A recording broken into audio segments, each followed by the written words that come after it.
कि हमारे ऑब्जर्वेबल ब्रह्मांड में 100 अरब माने 100 बिलियन से ज्यादा गैलेक्सीज हैं। क्या सिर्फ हमारी पृथ्वी पर ही जीवन है? ज्योतिष कहता है कि जन्म के समय ग्रहों की जगह भविष्य तय करती है। तो जुड़वां बच्चे जो एक ही पल एक ही जगह पैदा हुए, उनकी जिंदगी और किस्मत इतनी अलग कैसे हो जाती है? नमस्कार दोस्तों, कैसे हो आप सब? आज मैं आपके लिए एपिक बुक लेके आया हूँ, कॉस्मोस, जो कि एक फेमस एस्ट्रोनॉमर और पुलित्जर प्राइज जीतने वाले राइटर कार्ल सेगन ने लिखा है। ये बुक स्पेस के बड़े बड़े राज और हर चीज के इंटरकनेक्शन के बारे में बात करती है। अब बात करते हैं कि ये बुक का स्ट्रक्चर क्या है। ये 13 चैप्टर्स में डिवाइड है। हर चैप्टर एक नया एडवेंचर है। तो चलो शुरू करते हैं पहले चैप्टर से, the shores of the cosmic ocean. तो आज हम ब्रह्मांड को समझने की जो हमारी इंसानों की सदियों पुरानी कोशिश है, उस पे बात कर रहे हैं ना? हाँ, बिल्कुल। और हमारे पास कुछ दिलचस्प सोर्सेज भी हैं जो दिखाते हैं कि ये सफर कैसे चला है, पुराने मिथ्स से लेकर आज के साइंस तक। हाँ, और ये देखना बहुत फैसिनेटिंग है कि शुरुआत कहाँ से हुई। एक सोर्स में जिक्र है सेनेका का, वो रोमन दार्शनिक। हाँ, सेनेका। उन्होंने कहा था कि प्रकृति अपने राज एकदम से नहीं खोलती, ज्ञान धीरे धीरे मिलता है, सदियों की खोज से। बिल्कुल। और आपके दिए सोर्सेज में एक बड़ी कमाल की कहानी है, वो असीरिया वाली, लगभग 3000 साल पुरानी है। हाँ, हाँ। ऐसा लगता है कि वो मानते थे कि दांत का दर्द एक कीड़े की वजह से होता है। सही कहा, बिल्कुल। और उनके पास इसका एक पूरा मिथ था, मतलब एक मंत्र टाइप का। अच्छा। कहानी कुछ यूं है कि भाई पहले ब्रह्मांड बना, फिर स्वर्ग, धरती, नदियां, नहरें, दलदल, और आखिर में वो कीड़ा। अच्छा। हाँ, और वो कीड़ा फिर रोते हुए देवताओं के पास गया, अनु, ईया और शम्श जो सूर्य देवता थे। रोते हुए? किस लिए? खाने पीने के लिए? हाँ, उसने पूछा कि भाई मुझे खाने पीने को क्या मिलेगा, तो देवताओं ने उसे सूखे अंजीर और खुबानी दी। ठीक है। पर कीड़ा बोला, अरे ये मेरे किस काम का, मुझे उठा के दांतों और मसूड़ों के बीच रहने दो। क्या? दांतों और मसूड़ों के बीच? ये क्या मांग लिया फिर? फिर देवता ए को गुस्सा आया, उन्होंने श्राप दे दिया। और इलाज था थोड़ी बियर, वो भी सेकंड ग्रेड वाली। Second grade beer? हाँ, और तेल मिलाकर मंत्र पढ़ते हुए दांत पे लगाना था। कमाल है। तो ये दिखाता है कि कैसे वो लोग, मतलब हमारे पूर्वज, दुनिया को समझने की कोशिश तो करते थे, पर उनके तरीके कितने अलग थे। हाँ, रोज की तकलीफ को भी ब्रह्मांड से जोड़ दिया। बिल्कुल। उनका ब्रह्मांड जैसे देवताओं से भरा था और इंसान उसका एक बहुत महत्वपूर्ण हिस्सा थे, केंद्र में थे। ये वाकई एक अलग नजरिया है। लेकिन फिर सदियों बाद चीजें काफी बदल गईं। हाँ, बहुत ज्यादा। आज हमारे पास दुनिया को समझने का एक बहुत अलग और शायद ज्यादा पावरफुल तरीका है, विज्ञान, साइंस। हाँ, और साइंस ने हमें एक ऐसे ब्रह्मांड से मिलाया है जो हमारी कल्पना से भी कहीं ज्यादा बड़ा और पुराना है। हाँ। और देखिए, शुरुआत में ऐसा लग सकता है कि भाई इतनी बड़ी जगह में हमारी क्या अहमियत है, हम छोटे हैं, शायद ब्रह्मांड से कटे हुए हैं। हाँ, ये एहसास हो सकता है। इतनी विशालता थोड़ी डराती भी है। लेकिन यहीं पर बात और दिलचस्प हो जाती है। जैसा आपके सोर्सेज में भी है, साइंस सिर्फ ब्रह्मांड की विशालता नहीं दिखाता। अच्छा? वो ये भी साबित करता है कि हम असल में इसी ब्रह्मांड का हिस्सा हैं, अभिन्न हिस्सा। हम इससे अलग नहीं हैं? बिल्कुल नहीं, हम इसी से बने हैं। हमारी किस्मत इसी से जुड़ी हुई है। हमारी छोटी से छोटी बात, शायद हमारे शरीर का हर एटम, वो कहीं ना कहीं बिग बैंग से जुड़ा है। ये कनेक्शन वाली बात, ये बहुत पावरफुल है। सोर्सेज में वो मंगल ग्रह का उदाहरण भी था, है ना, जब लैंडर्स उतरे वहाँ। हाँ, वो एक बेहतरीन उदाहरण है।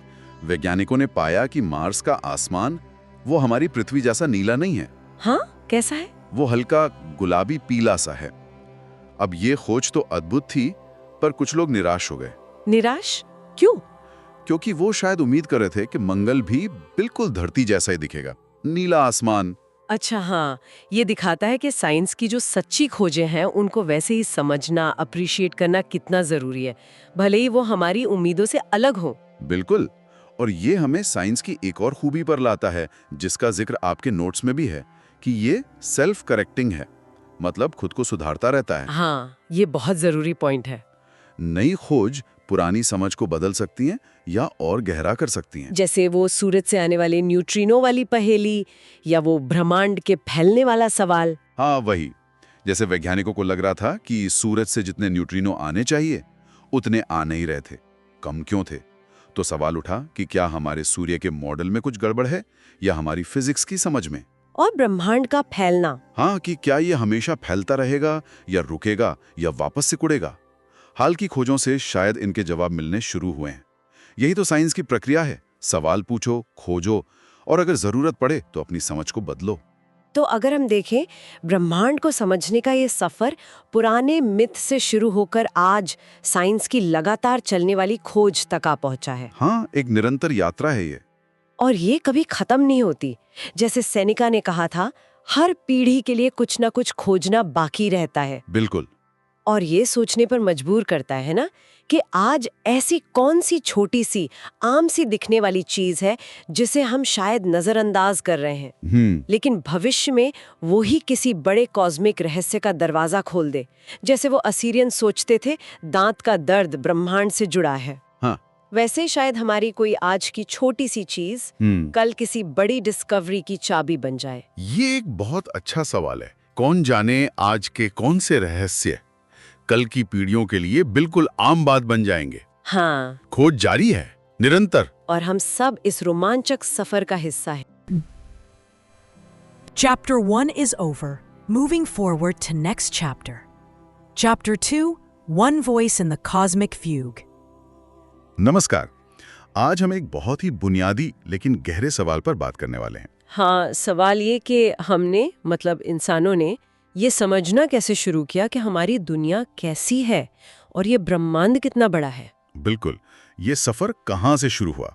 तो चलिए कहानी शुरू करते हैं आज से करीब 2200 साल पहले। हाँ, चलते हैं मिस्र, इजिप्ट के शहर अलेक्जेंड्रिया। उस वक्त वो दुनिया का शायद सबसे बड़ा ज्ञान का सेंटर था। और वहाँ थे एराटोस्थनीज, एक बड़े विद्वान, लाइब्रेरियन भी थे वो, शायद वहाँ की मशहूर लाइब्रेरी के। हाँ बिल्कुल, डायरेक्टर थे वहाँ के।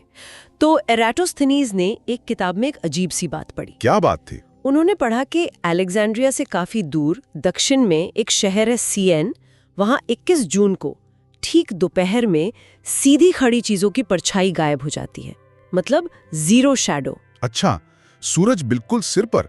ये तो सुनने में एक आम ऑब्जर्वेशन लगती है ना? हाँ, आम लग सकती है, लेकिन एराटोस्थनीज का दिमाग एक साइंटिस्ट का था। उन्होंने सोचा, रुको, क्या अलेक्जेंड्रिया में भी ऐसा होता है उसी वक्त? तो उन्होंने चेक किया होगा। बिल्कुल, उसी दिन उसी टाइम पर उन्होंने अलेक्जेंड्रिया में एक सीधी लकड़ी गाड़ी और देखा कि अरे यहाँ तो परछाई बन रही थी। ओह, एक ही समय पर एक जगह शैडो ने दूसरी जगह है। ये कैसे हो सकता है अगर धरती फ्लैट हो? एग्जैक्टली। अगर धरती चपटी होती तो या तो दोनों जगह परछाई नहीं बनती या एक जैसी बनती, अलग अलग नहीं हो सकती। तो उनके दिमाग की बत्ती जली होगी। हाँ, वो फौरन समझ गए कि इसका एक ही मतलब है, पृथ्वी की सतह फ्लैट नहीं, कर्व्ड है, गोल है। कमाल है, सिर्फ इस एक ऑब्जर्वेशन से। और वो यही नहीं रुके। हाँ। उन्होंने सोचा, क्या मैं इसका साइज पता लगा सकती हूँ? अरे वाह, कैसे? उन्होंने पहले सियन और अलेक्जेंड्रिया के बीच का डिस्टेंस पता करवाया। वो करीब 800 किलोमीटर था। ठीक है। बन रही थी, उसका एंगल नापा। वो करीब 7 डिग्री था। 7 डिग्री और 800 किलोमीटर, इससे साइज कैसे पता चलेगा? देखिए, एक पूरा सर्कल होता है 360 डिग्री का, है ना? हाँ, तो 7 डिग्री उस 360 का लगभग 50वां हिस्सा हुआ। 367 = 50। Yes. हाँ। तो अगर 7 डिग्री का कर्व 800 किलोमीटर के बराबर है, तो पूरी पृथ्वी का घेरा मतलब सर्कमफ्रेंस कितना होगा? 800 गुणा 50। 800 गुणा 50, ये तो हुआ 40,000 किलोमीटर। बिल्कुल। और कमाल की बात यह है कि ये आज की मेजरमेंट के बहुत बहुत करीब है। अविश्वसनीय। मतलब सिर्फ लकड़ी, आंखें, थोड़ा दिमाग और चलने के लिए पैर, इनसे पृथ्वी नाप ली? हाँ, और इसी डिस्कवरी ने, इसी समझ ने आगे चलकर कोलंबस जैसे एक्सप्लोरर्स को हिम्मत दी कि वो दुनिया का चक्कर लगाने निकले। और वो लाइब्रेरी, अलेक्जेंड्रिया की लाइब्रेरी जहाँ एराटोस्थनीज डायरेक्टर थे, वो भी तो कमाल की जगह थी। ओ, वो तो दुनिया का शायद पहला बड़ा रिसर्च इंस्टीट्यूट था। कहते हैं वहाँ करीब 5 लाख हाथ से लिखी किताबें मतलब स्क्रोल्स जमा थीं। 5 लाख उस जमाने में? हाँ, यूक्लिड, आर्किमिडीज जैसे जीनियस वहाँ काम करते थे। वहीं अरिस्टार्कस नाम के एक थिंकर ने यह भी लिख दिया था कि पृथ्वी सूरज का चक्कर लगाती है। क्या बात कर रही हैं? ये तो कोपरनिकस से सदियों पहले की बात है। हाँ, लेकिन अफसोस की बात है कि ये लाइब्रेरी और इसका ज्यादातर ज्ञान आग और लड़ाइयों में धीरे धीरे खत्म हो गया। ओह, कितना कुछ खो दिया हमने, सोचकर भी अजीब लगता है। बिल्कुल, ये याद दिलाता है कि नॉलेज को बचाना कितना जरूरी है। तो एराटोस्थेनीज ने पृथ्वी को नापा, पर ब्रह्मांड वो तो इससे कई ज्यादा बड़ा है। हाँ, पृथ्वी तो बस एक छोटा सा कण है। ब्रह्मांड की दूरियां नापने के लिए किलोमीटर तो बहुत छोटा पड़ जाता है। हम यूज करते हैं लाइट ईयर। लाइट ईयर यानी वो दूरी जो लाइट एक साल में तय करती है, लगभग 10 ट्रिलियन किलोमीटर। हाँ, और अंदाजा है कि हमारे ऑब्जर्वेबल ब्रह्मांड में 100 अरब माने 100 बिलियन से ज्यादा गैलेक्सीज हैं। 100 अरब आकाशगंगाएं और हर एक में अरबों तारे। हाँ, हर गैलेक्सी में औसतन 100 अरब तारे। तो कुल तारे कितने हो गए, गिनना ही मुश्किल है। शायद एक के आगे 22 जीरो। बाप रे, 10 to the power 22 स्टार्स, और शायद उतने ग्रह भी। बिल्कुल, कम से कम उतने तो होंगे ही। अब सोचिए, इतने अनगिनत ग्रहों में क्या सिर्फ हमारी पृथ्वी पर ही जीवन है? ये सवाल तो मन में आता ही है। क्या हम अकेले हैं? शायद नहीं। शायद ब्रह्मांड जीवन से भरा पड़ा हो। हम खोज रहे हैं, टेलीस्कोप से देख रहे हैं, सिग्नल सुन रहे हैं। हमारी अपनी गैलेक्सी मिल्की वे वो खुद अरबों तारों का एक विशाल शहर है। और हमारा सोलर सिस्टम इस मिल्की वे के कोने में है। बिल्कुल। तो देखिए, कहानी कहाँ से शुरू हुई थी? एक परछाई के सवाल से। हाँ, एक साधारण सी लगने वाली चीज पर क्यूरियोसिटी से। एराटोस्थेनीज ने हमें दिखाया कि कैसे ऑब्जर्वेशन और सवाल पूछने से हम अपने आसपास की दुनिया को समझ सकते हैं। और अलेक्जेंड्रिया की लाइब्रेरी हमें याद दिलाती है ज्ञान को सहेजने की अहमियत। आज हम स्पेसशिप भेज रहे हैं, रोवर उतार रहे हैं दूसरे ग्रहों पर। एराटोस्थेनीज के समय से बहुत आगे आ गए हैं। हाँ, लेकिन सच तो ये है कि हम आज भी उस ज्ञान के विशाल सागर के किनारे ही खड़े हैं। Exactly. अब भी बहुत कुछ जानना बाकी है। बिल्कुल, जैसे एराटोस्थेनीज ने परछाइयों के राज खोले, आज के वैज्ञानिक किन रहस्यों से पर्दा उठाएंगे? डार्क मैटर क्या है? डार्क एनर्जी ब्रह्मांड को कैसे फैला रही है? और वो बड़ा सवाल, क्या हम अकेले हैं? ये सवाल शायद हमें हमेशा खोजते रहने की, आगे बढ़ते रहने की प्रेरणा देते रहेंगे। बिल्कुल, खोज जारी रहनी चाहिए। Chapter 2 is completed. Moving forward to next chapter. Chapter 3, The Harmony of Worlds. कभी रात में आसमान को देखा है? वो अनगिनत टिमटिमाते तारे। हाँ बिल्कुल, हजारों सालों से हम इंसान इन्हें देख रहे हैं और सोचते रहे हैं इनके बारे में। सही बात है, और इनमें कहानियां भी ढूंढते रहे हैं। कुछ लोग तो मानते हैं कि ये तारे, ये ग्रह हमारी किस्मत तय करते हैं, मतलब जिसे ज्योतिष या एस्ट्रोलॉजी कहते हैं। हाँ, ये मान्यता बहुत पुरानी है, लेकिन सवाल ये उठता है कि क्या ये सच है, या फिर आसमान की ये पिंड, ये ग्रह सिर्फ दूर की रोशनियां हैं जो कुछ नियमों के हिसाब से चलते हैं। बिल्कुल, और आज हम इसी पहेली की तह तक जाने की कोशिश करेंगे। कैसे हमारी सोच बदली, कैसे हमने सिर्फ कहानियों से आगे बढ़कर ग्रहों के घूमने के पीछे के असली नियमों, मतलब लॉज को पहचाना। और इस बदलाव में दो बड़े हीरो सामने आते हैं, योहानेस केपलर और आइजैक न्यूटन। हाँ, उनकी कहानी सिर्फ ग्रहों की नहीं है, ये ब्रह्मांड यानी यूनिवर्स को समझने की हमारी जबरदस्त कोशिश की कहानी है। तो चलिए शुरू करते हैं ये दिलचस्प सफर। जरूर।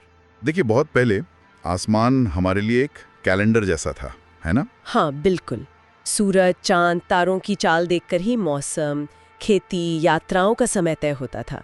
ये रोजमर्रा की जिंदगी के लिए बहुत जरूरी था। फिर धीरे धीरे ये सोच पनपी कि शायद इन ग्रहों का असर सिर्फ मौसम पर नहीं, बल्कि राजाओं और देशों की किस्मत पर भी होता है। और बाद में ये बात आम लोगों की जिंदगी से भी जुड़ गई। आज भी देखिए कितने लोग अपना राशिफल, हॉरोस्कोप देखते हैं। हाँ, ये जानने के लिए कि दिन कैसा रहेगा।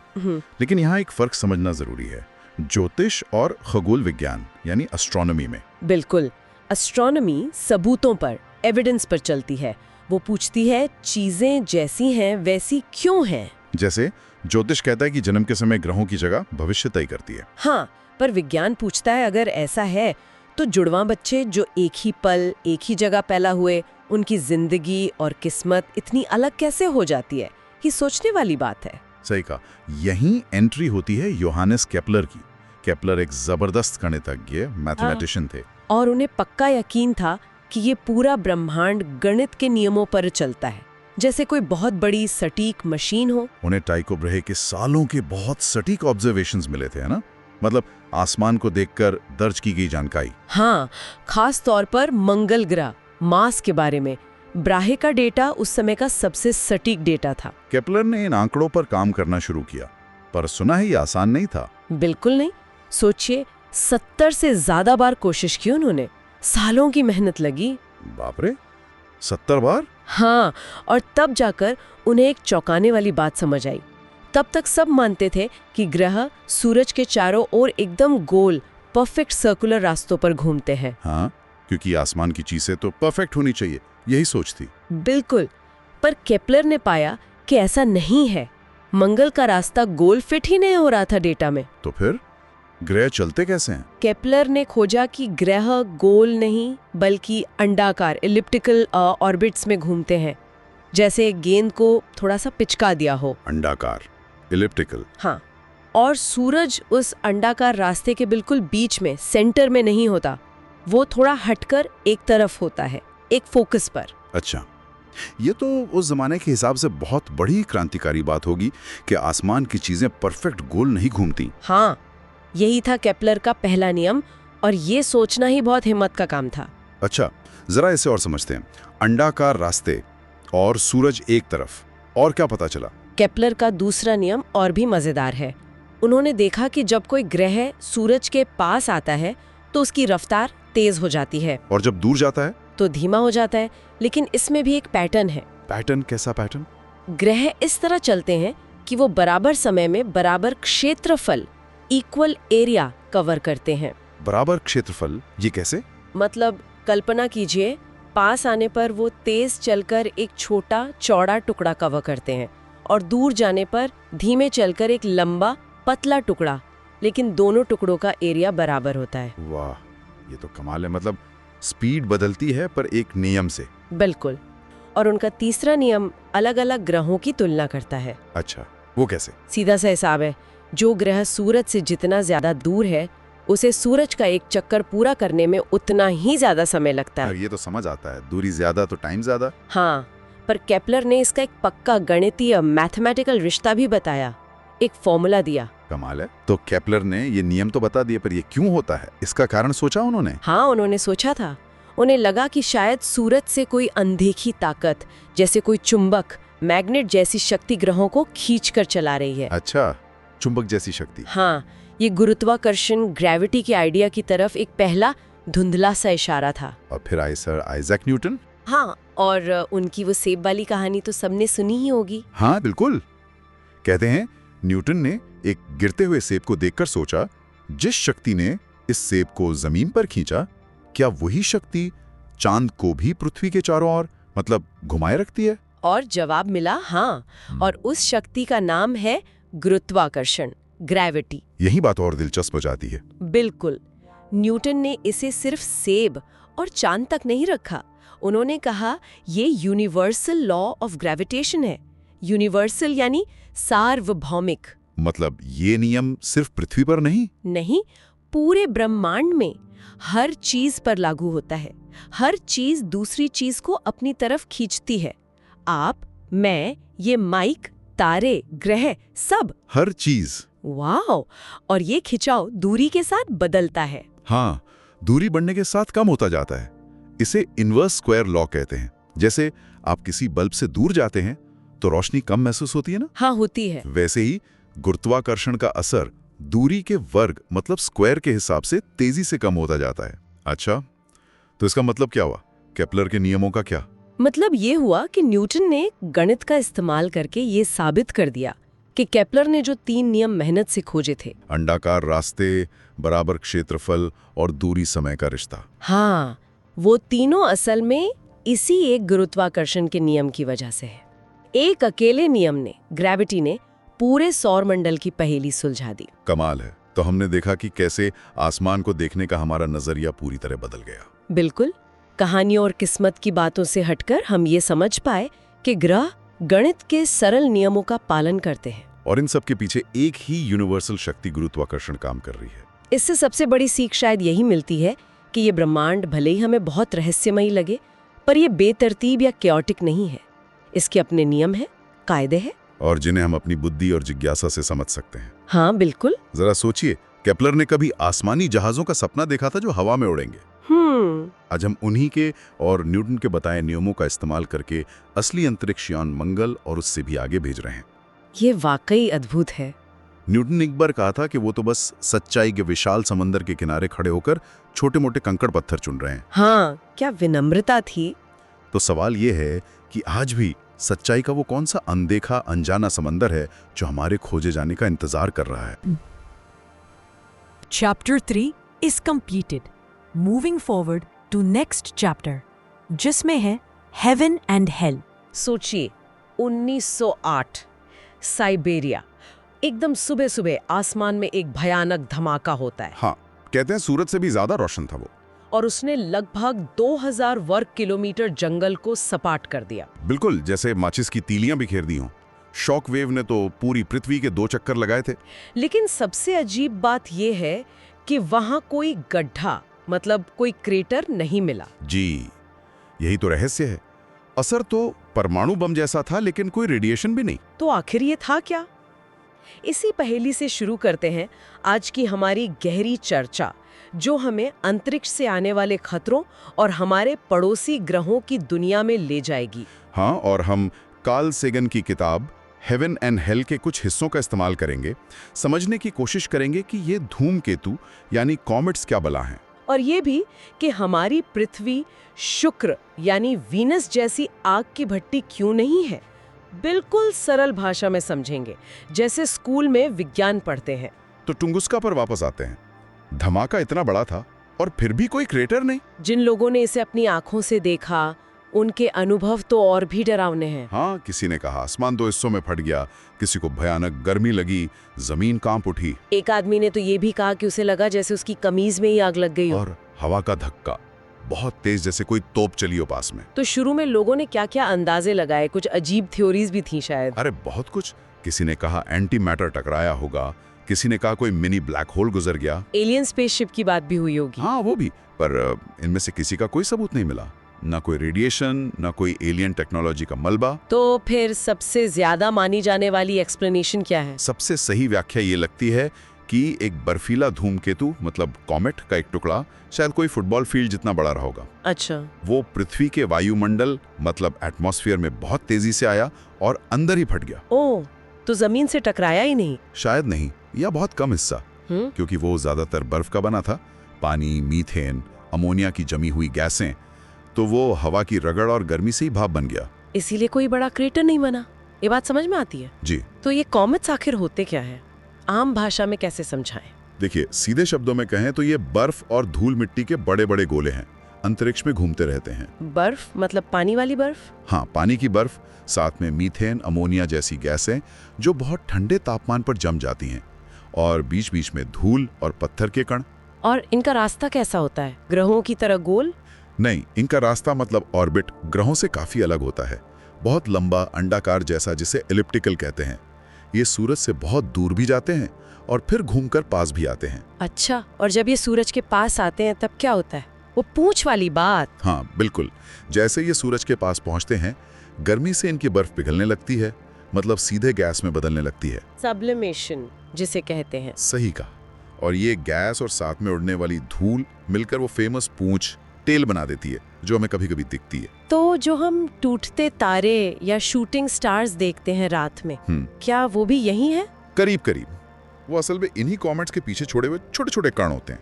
जब पृथ्वी अपनी ऑर्बिट में घूमते हुए इन कणों के रास्ते से गुजरती है, तो वो हमारे एटमॉस्फेयर में घुस आते हैं। हाँ, और हवा की रगड़ से जल उठते हैं।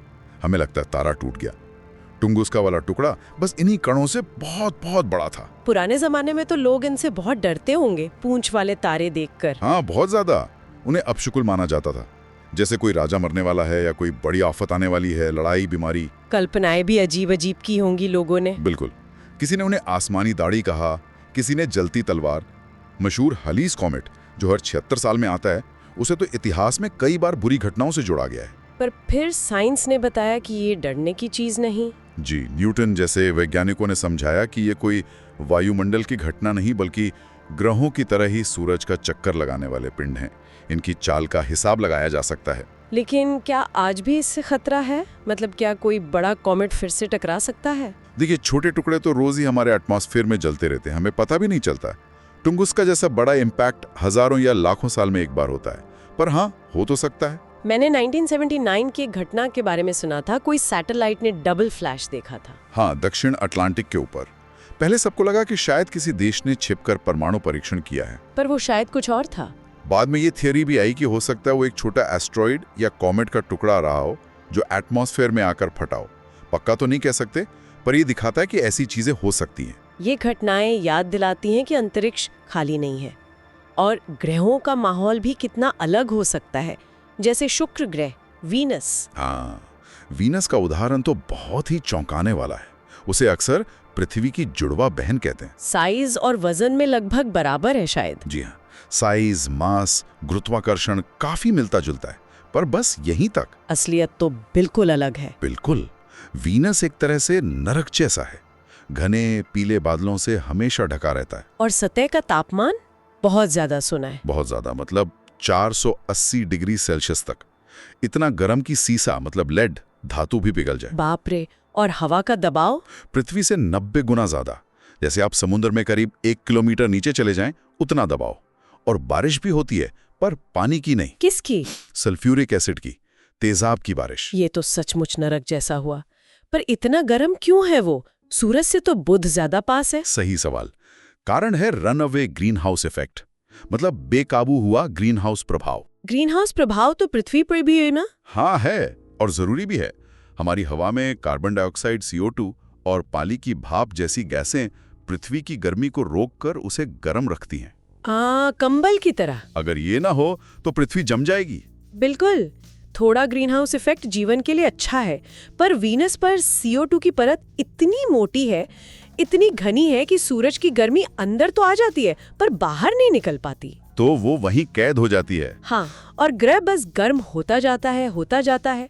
वीनस हमें दिखाता है कि अगर ग्रीन हाउस गैसें बहुत ज्यादा हो जाएं, तो क्या हश्र हो सकता है। ये तो सोचने वाली बात है, खासकर आज के समय में। सही कहा, क्योंकि हम इंसान भी तो यही कर रहे हैं। कोयला, पेट्रोल, डीजल जैसे जीवाश्म ईंधन, फॉसिल फ्यूल्स जलाकर और जंगल काटकर। हाँ, हम हवा में CO2 की मात्रा तेजी से बढ़ा रहे हैं। हम अनजाने में ही अपनी पृथ्वी के मौसम के नाजुक संतुलन को बिगाड़ रहे हैं। शुक्र बहुत गर्म, मंगल बहुत ठंडा, पृथ्वी एकदम सही। हाँ, गोल्डीलॉक्स जोन कहते हैं ना, पर ये एकदम सही वाली स्थिति हमेशा बनी रहेगी, इसकी गारंटी नहीं है। तो आज हमने टुंगुस्का के धमाके से बात शुरू की, समझा कि वो शायद एक कॉमेट का टुकड़ा था। फिर हमने जाना कि कॉमेट्स क्या होते हैं। हाँ, और फिर हमने वीनस के भयानक माहौल को देखा, जो एक चेतावनी जैसा है। और अंत में हमने पृथ्वी के अपने नाजुक संतुलन की बात की। सच में पृथ्वी ही हमारा एकमात्र घर है। शुक्र जैसा नरक या मंगल जैसा ठंडा रेगिस्तान हमारे रहने लायक नहीं। और हमारा ये खूबसूरत घर, इसका पर्यावरण, ये बहुत नाजुक है। तो सोचने वाली बात ये है कि क्या हम इसे बचाने के लिए, इसे समझने के लिए वो सब कर रहे हैं जो जरूरी है, या फिर हम छोटी अवधि के फायदों के लिए इसके भविष्य को ही खतरे में डाल रहे हैं। ये सवाल हम सबको सोचना चाहिए। Chapter 4 is over. Moving forward to next chapter. Chapter 5. Blues for a Red Planet. आखिर ऐसा क्या है मंगल ग्रह में? मतलब इंसान हमेशा से इसे लेकर इतना उत्सुक क्यों रहा है? बाकी ग्रहों से इतना अलग क्यों लगता है ये लाल ग्रह? सवाल तो अच्छा है। शायद इसलिए क्योंकि ये काफी हद तक हमारी पृथ्वी जैसा है, कुछ मायनों में। हाँ, जैसे वो ध्रुवों पर बर्फ की चोटियां है ना, और वो तैरते हुए बादल, धूल भरी आंधियां। बिल्कुल। और सतह पर मौसम के साथ बदलते हुए पैटर्न्स भी दिखते हैं। और सबसे बड़ी बात, दिन लगभग 24 घंटे का। ये सब इसे थोड़ा जाना पहचाना सा बनाते हैं। सही कहा। शायद इसीलिए सदियों पहले भी, जैसे आपने बताया, क्रिस्टियन हुइजेंस, उन्होंने सोचा होगा कि मंगल पर भी हमारे जैसे लोग हो सकते हैं। हाँ, करीब 1690 के आसपास की बात है ये। और ये ख्याल अब देखें काफी समय तक बना रहा। तो आज हम इसी सफर पर निकल रहे हैं, मंगल के बारे में हमारी पुरानी कल्पनाओं से लेकर आज की जो साइंटिफिक खोजें हैं वहां तक।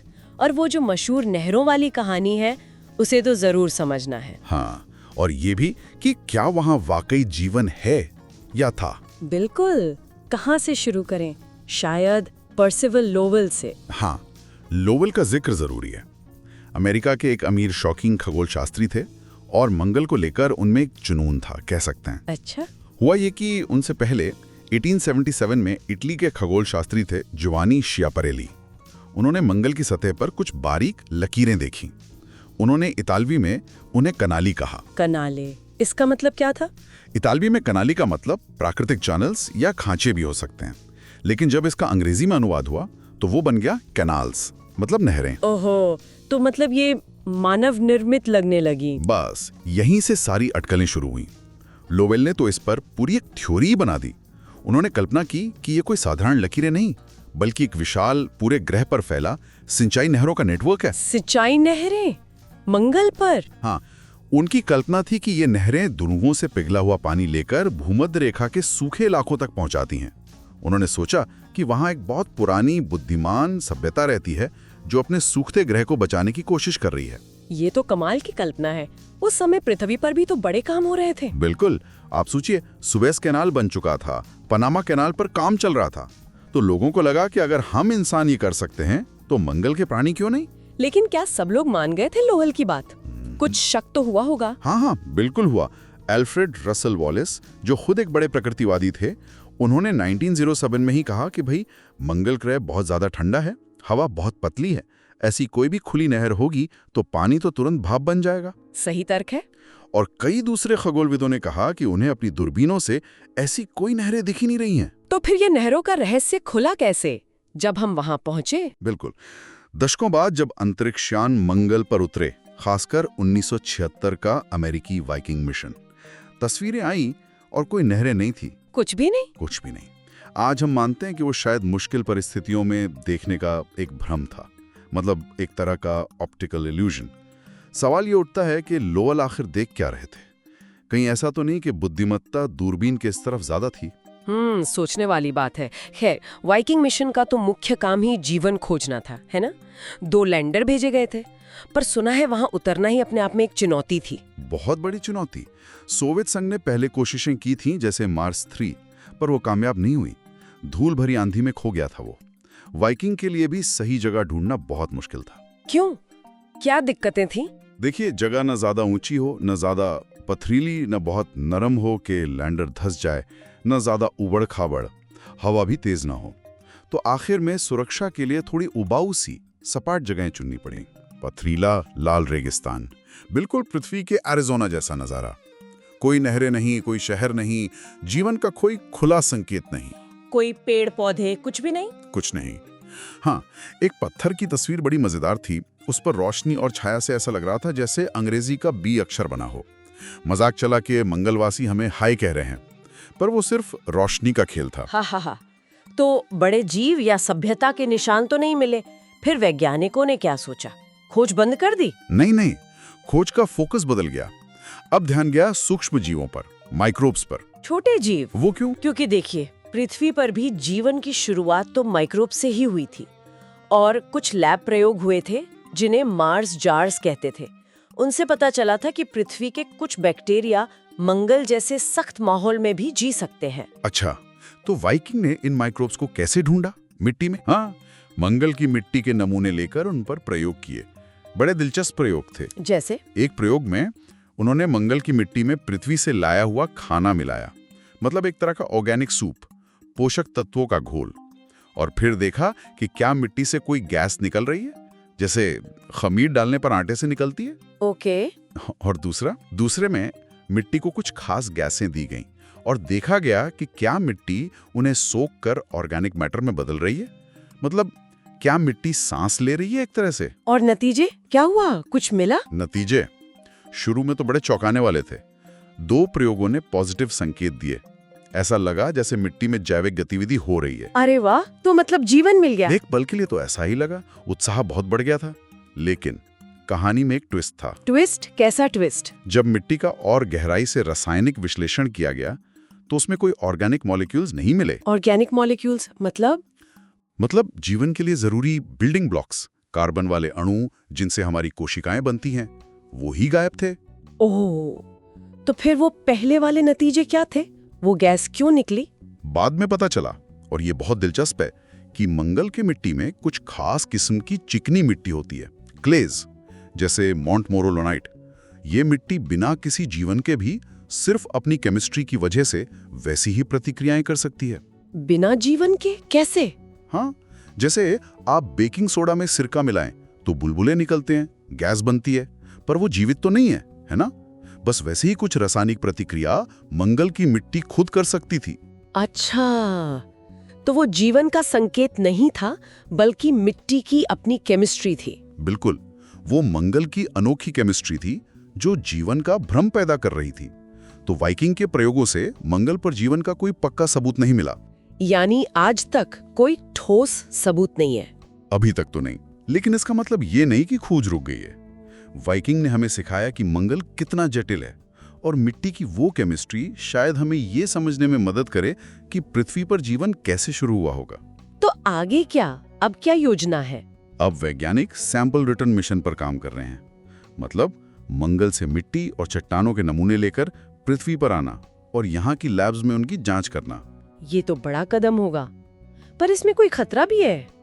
एक छोटा सा सैद्धांतिक खतरा है बैक कंटामिनेशन का।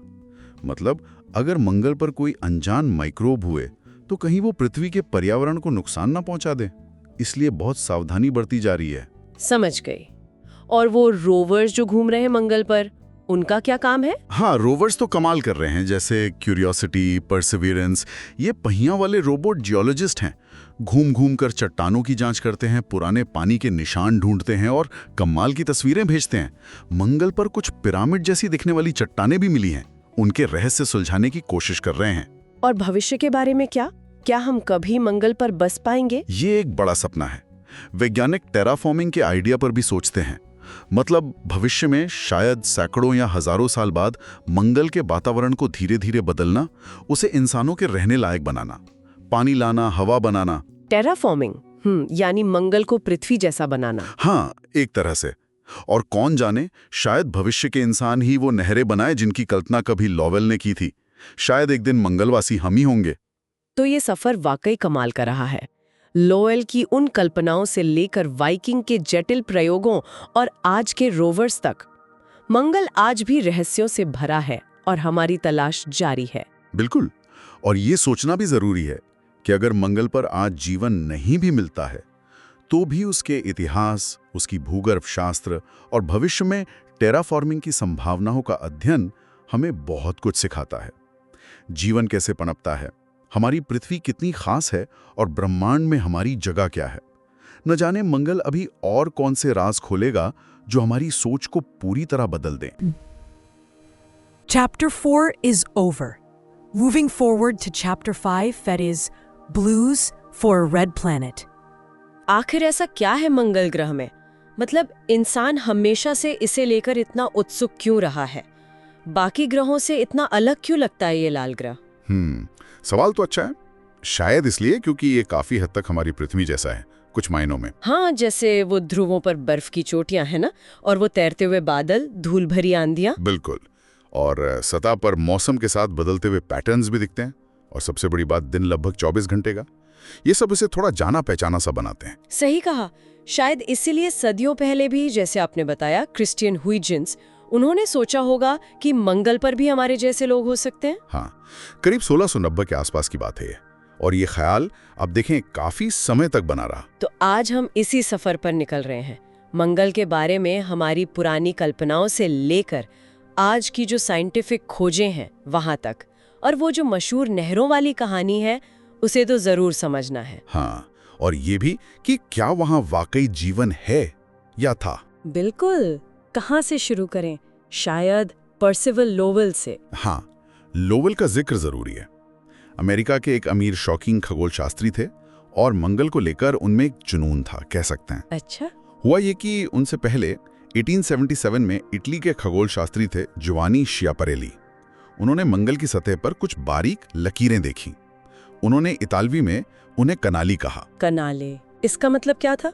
इतालवी में कनाली का मतलब प्राकृतिक चैनल्स या खांचे भी हो सकते हैं, लेकिन जब इसका अंग्रेजी में अनुवाद हुआ तो वो बन गया कैनाल्स, मतलब नहरें। ओहो, तो मतलब ये मानव निर्मित लगने लगी। बस यहीं से सारी अटकलें शुरू हुई। लोवेल ने तो इस पर पूरी एक थ्योरी बना दी। उन्होंने कल्पना की कि ये कोई साधारण लकीरें नहीं, बल्कि एक विशाल पूरे ग्रह पर फैला सिंचाई नहरों का नेटवर्क है। सिंचाई नहरें? मंगल पर? हाँ, उनकी कल्पना थी कि ये नहरें ध्रुवों से पिघला हुआ पानी लेकर भूमध्य रेखा के सूखे इलाकों तक पहुंचाती हैं। उन्होंने सोचा कि वहां एक बहुत पुरानी बुद्धिमान सभ्यता रहती है जो अपने सूखते ग्रह को बचाने की कोशिश कर रही है। ये तो कमाल की कल्पना है। उस समय पृथ्वी पर भी तो बड़े काम हो रहे थे। बिल्कुल, आप सोचिए, सुएज कैनाल बन चुका था, पनामा कैनाल पर काम चल रहा था, तो लोगों को लगा कि अगर हम इंसान ये कर सकते हैं तो मंगल के प्राणी क्यों नहीं। लेकिन क्या सब लोग मान गए थे लोहल की बात? कुछ शक तो हुआ होगा। हाँ, बिल्कुल हुआ। एल्फ्रेड रसल वॉलिस, जो खुद एक बड़े प्रकृतिवादी थे, उन्होंने 1907 में ही कहा कि भाई, मंगल ग्रह बहुत ज्यादा ठंडा है, हवा बहुत पतली है, ऐसी कोई भी खुली नहर होगी तो पानी तो तुरंत भाप बन जाएगा। सही तर्क है। और कई दूसरे खगोलविदों ने कहा कि उन्हें अपनी दूरबीनों से ऐसी कोई नहरें दिख ही नहीं रही हैं। तो फिर ये नहरों का रहस्य खुला कैसे जब हम वहां पहुंचे? बिल्कुल, दशकों बाद जब अंतरिक्षयान मंगल पर उतरे, खासकर 1976 का अमेरिकी वाइकिंग मिशन, तस्वीरें आई और कोई नहरें नहीं थी। कुछ भी नहीं? कुछ भी नहीं। आज हम मानते हैं कि वो शायद मुश्किल परिस्थितियों में देखने का एक भ्रम था, मतलब एक तरह का ऑप्टिकल इल्यूजन। सवाल ये उठता है कि लोअल आखिर देख क्या रहे थे? कहीं ऐसा तो नहीं कि बुद्धिमत्ता दूरबीन के इस तरफ ज्यादा थी? सोचने वाली बात है। खैर, वाइकिंग मिशन का तो मुख्य काम ही जीवन खोजना था, है ना? 2 लैंडर भेजे गए थे, पर सुना है वहां उतरना ही अपने आप में एक चुनौती थी। बहुत बड़ी चुनौती। सोवियत संघ ने पहले कोशिशें की थीं, जैसे मार्स 3, पर वो कामयाब नहीं हुई। धूल भरी आंधी में खो गया था वो। वाइकिंग के लिए भी सही जगह ढूंढना बहुत मुश्किल था। क्यों? क्या दिक्कतें थीं? देखिए, जगह न ज्यादा ऊंची हो, न ज्यादा पथरीली, न बहुत नरम हो कि लैंडर धंस जाए, न ज्यादा उबड़ खाबड़, हवा भी तेज ना हो। तो आखिर में सुरक्षा के लिए थोड़ी उबाऊ सी सपाट जगहें चुननी पड़ी। पथरीला लाल रेगिस्तान, बिल्कुल पृथ्वी के एरिज़ोना जैसा नजारा। कोई नहरें नहीं, कोई शहर नहीं, जीवन का कोई खुला संकेत नहीं। कोई पेड़ पौधे, कुछ भी नहीं? कुछ नहीं। हाँ, एक पत्थर की तस्वीर बड़ी मजेदार थी। उस पर रोशनी और छाया से ऐसा लग रहा था जैसे अंग्रेजी का बी अक्षर बना हो। मजाक चला कि मंगलवासी हमें हाय कह रहे हैं, पर वो सिर्फ रोशनी का खेल था। हा। तो बड़े जीव या सभ्यता के निशान तो नहीं मिले। फिर वैज्ञानिकों ने क्या सोचा? खोज बंद कर दी? नहीं, खोज का फोकस बदल गया। अब ध्यान गया सूक्ष्म जीवों पर, माइक्रोब्स पर। छोटे जीव? वो क्यों? क्योंकि देखिए, पृथ्वी पर भी जीवन की शुरुआत तो माइक्रोब से ही हुई थी, और कुछ लैब प्रयोग हुए थे जिन्हें मार्स जार्स कहते थे। उनसे पता चला था कि पृथ्वी के कुछ बैक्टीरिया मंगल जैसे सख्त माहौल में भी जी सकते हैं। अच्छा, तो वाइकिंग ने इन माइक्रोब्स को कैसे ढूंढा? मिट्टी में? हाँ, मंगल की मिट्टी के नमूने लेकर उन पर प्रयोग किए। बड़े दिलचस्प प्रयोग थे। जैसे? एक प्रयोग में उन्होंने मंगल की मिट्टी में पृथ्वी से लाया हुआ खाना मिलाया, मतलब एक तरह का ऑर्गेनिक सूप, पोषक तत्वों का घोल, और फिर देखा कि क्या मिट्टी से कोई गैस निकल रही है, जैसे खमीर डालने पर आटे से निकलती है। ओके। और दूसरे में मिट्टी को कुछ खास गैसें दी गईं और देखा गया कि क्या मिट्टी उन्हें सोख कर ऑर्गेनिक मैटर में बदल रही है, मतलब क्या मिट्टी सांस ले रही है एक तरह से। और नतीजे क्या हुआ? कुछ मिला? नतीजे शुरू में तो बड़े चौंकाने वाले थे। 2 प्रयोगों ने पॉजिटिव संकेत दिए। ऐसा लगा जैसे मिट्टी में जैविक गतिविधि हो रही है। अरे वाह, तो मतलब जीवन मिल गया। एक पल के लिए तो ऐसा ही लगा, उत्साह बहुत बढ़ गया था। लेकिन कहानी में एक ट्विस्ट था। ट्विस्ट? कैसा ट्विस्ट? जब मिट्टी का और गहराई से रासायनिक विश्लेषण किया गया तो उसमें कोई ऑर्गेनिक मॉलिक्यूल्स नहीं मिले। ऑर्गेनिक मॉलिक्यूल्स मतलब जीवन के लिए जरूरी बिल्डिंग ब्लॉक्स, कार्बन वाले अणु जिनसे हमारी कोशिकाएं बनती हैं, वो ही गायब थे। ओह, तो फिर वो पहले वाले नतीजे क्या थे? वो गैस क्यों निकली? बाद में पता चला, और ये बहुत दिलचस्प है, कि मंगल की मिट्टी में कुछ खास किस्म की चिकनी मिट्टी होती है, क्लेज, जैसे मॉन्ट मोरोलोनाइट। ये मिट्टी बिना किसी जीवन के भी सिर्फ अपनी केमिस्ट्री की वजह से वैसी ही प्रतिक्रियाएं कर सकती है। बिना जीवन के? कैसे? हाँ, जैसे आप बेकिंग सोडा में सिरका मिलाएं तो बुलबुले निकलते हैं, गैस बनती है, पर वो जीवित तो नहीं है ना? बस वैसे ही कुछ रासायनिक प्रतिक्रिया मंगल की मिट्टी खुद कर सकती थी। अच्छा, तो वो जीवन का संकेत नहीं था, बल्कि मिट्टी की अपनी केमिस्ट्री थी। बिल्कुल, वो मंगल की अनोखी केमिस्ट्री थी जो जीवन का भ्रम पैदा कर रही थी। तो वाइकिंग के प्रयोगों से मंगल पर जीवन का कोई पक्का सबूत नहीं मिला। यानी आज तक कोई ठोस सबूत नहीं है? अभी तक तो नहीं, लेकिन इसका मतलब ये नहीं कि खोज रुक गई है। वाइकिंग ने हमें सिखाया कि मंगल कितना जटिल है और मिट्टी की वो केमिस्ट्री शायद हमें ये समझने में मदद करे कि पृथ्वी पर जीवन कैसे शुरू हुआ होगा। तो आगे क्या? अब क्या योजना है? अब वैज्ञानिक सैंपल रिटर्न मिशन पर काम कर रहे हैं। मतलब मंगल से मिट्टी और चट्टानों के नमूने लेकर पृथ्वी पर आना और यहाँ की लैब्स में उनकी जांच करना। ये तो बड़ा कदम होगा, पर इसमें कोई खतरा भी है? एक छोटा सा सैद्धांतिक खतरा है बैक कंटामिनेशन का। मतलब अगर मंगल पर कोई अनजान माइक्रोब हुए तो कहीं वो पृथ्वी के पर्यावरण को नुकसान ना पहुंचा दे, इसलिए बहुत सावधानी बरती जा रही है। समझ गई। और वो रोवर्स जो घूम रहे हैं मंगल पर, उनका क्या काम है? हाँ, रोवर्स तो कमाल कर रहे हैं, जैसे क्यूरियोसिटी, परसिवियरेंस। ये पहिया वाले रोबोट जियोलॉजिस्ट हैं। घूम घूम कर चट्टानों की जांच करते हैं, पुराने पानी के निशान ढूंढते हैं और कमाल की तस्वीरें भेजते हैं। मंगल पर कुछ पिरामिड जैसी दिखने वाली चट्टानें भी मिली हैं। उनके रहस्य सुलझाने की कोशिश कर रहे हैं। और भविष्य के बारे में क्या? क्या हम कभी मंगल पर बस पाएंगे? ये एक बड़ा सपना है। वैज्ञानिक टेराफॉर्मिंग के आइडिया पर भी सोचते हैं। मतलब भविष्य में शायद सैकड़ों या हजारों साल बाद मंगल के वातावरण को धीरे धीरे बदलना, उसे इंसानों के रहने लायक बनाना, पानी लाना, हवा बनाना। टेराफॉर्मिंग, यानी मंगल को पृथ्वी जैसा बनाना। हाँ, एक तरह से। और कौन जाने, शायद भविष्य के इंसान ही वो नहरें बनाए जिनकी कल्पना कभी लॉवेल ने की थी। शायद एक दिन मंगलवासी हम ही होंगे। तो ये सफर वाकई कमाल का रहा है। लोएल की उन कल्पनाओं से लेकर वाइकिंग के जटिल प्रयोगों और आज के रोवर्स तक, मंगल आज भी रहस्यों से भरा है और हमारी तलाश जारी है। बिल्कुल। और ये सोचना भी जरूरी है कि अगर मंगल पर आज जीवन नहीं भी मिलता है तो भी उसके इतिहास, उसकी भूगर्भ शास्त्र और भविष्य में टेराफॉर्मिंग की संभावनाओं का अध्ययन हमें बहुत कुछ सिखाता है। जीवन कैसे पनपता है, हमारी पृथ्वी कितनी खास है और ब्रह्मांड में हमारी जगह क्या है। न जाने मंगल अभी और कौन से राज खोलेगा जो हमारी सोच को पूरी तरह बदल दें। Chapter 5 is over. Moving forward to next chapter, that is Traveler's Tales. नमस्ते। कभी सोचा है कि क्या हम इस इतने बड़े ब्रह्मांड में अकेले हैं? या फिर कई दुनिया हैं, जैसे 13वीं सदी में एल्बर्टस मैग्नस सोचते थे। हाँ, ये सवाल तो मतलब सदियों से है, इंसान हमेशा से सोचता है। बिल्कुल। तो आज हम इसी खोज की कहानी पर बात करेंगे, ब्रह्मांड की खोज। हाँ, जैसे पुराने जमाने में खोजकर्ता निकल पड़ते थे ना, समंदर पार करके नई जमीनें ढूंढने। एकदम वैसे। और पता है, सदियों पहले भी लोग सोचते थे इसके बारे में। जॉन बिल्किंस थे 1638 में। और क्रिश्चियन हॉयगिंस भी करीब 1690 में। हाँ, वो लोग चांद और दूसरे ग्रहों तक जाने के सपने देखते थे। और हॉयगिंस ने कितनी अच्छी बात कही थी कि जैसे दूर देशों की यात्रा से हम अपने घर को, अपनी दुनिया को बेहतर समझते हैं, वैसे ही अंतरिक्ष को जानने से हम अपनी पृथ्वी को बेहतर समझ पाएंगे। बिल्कुल। और आज वो सपने एक तरह से सच हो रहे हैं। हमारे पास वॉयेजर जैसे स्पेसक्राफ्ट हैं। आज के जमाने के समुद्री जहाज कह सकते हैं, जो ग्रहों के बीच सफर कर रहे हैं। हाँ, तो आज हम इसी वॉयेजर मिशन के बहाने इस आधुनिक खोज यात्रा को थोड़ा समझने की कोशिश करेंगे। और ये बिल्कुल वैसा ही है जैसे 15वीं-17वीं सदी की समुद्री यात्राएं थीं, कोलंबस या डच खोजकर्ता। मकसद वही, क्यूरियोसिटी, कुछ नया जानने की इच्छा और वो एडवेंचर का रोमांस। हाँ बिल्कुल। तब जैसे स्पेन से अज़ोरस जाने में कुछ दिन लगते थे, जैसे आज पृथ्वी से चांद तक। हाँ लगभग। और हॉलैंड से चीन जाने में 1-2 साल लग जाते थे। अच्छा। उतना ही समय जितना वॉयेजर को पृथ्वी से बृहस्पति मतलब जुपिटर तक पहुंचने में लगा। क्या बात है।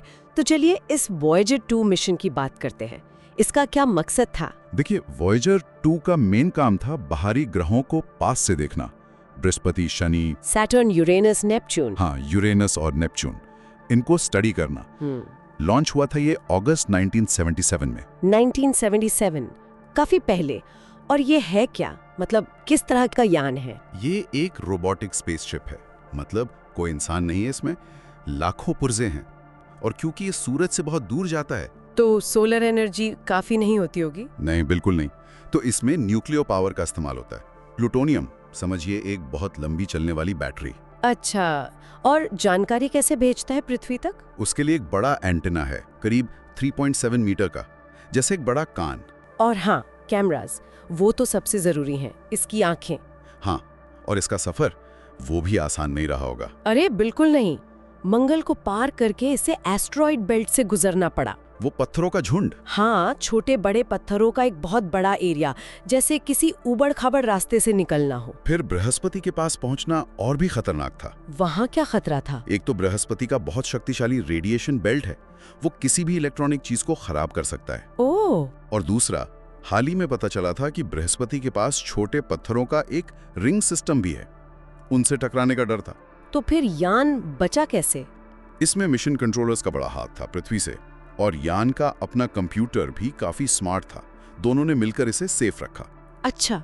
फिर बृहस्पति के पास पहुंचकर एक कमाल की चीज हुई, ग्रेविटी असिस्ट। ग्रेविटी असिस्ट, वो क्या होता है? सोचिए जैसे झूले को धक्का देकर और तेज करते हैं ना, हाँ। वैसे ही बृहस्पति के गुरुत्वाकर्षण मतलब ग्रेविटी ने वॉयेजर को एक जोर का धक्का दिया।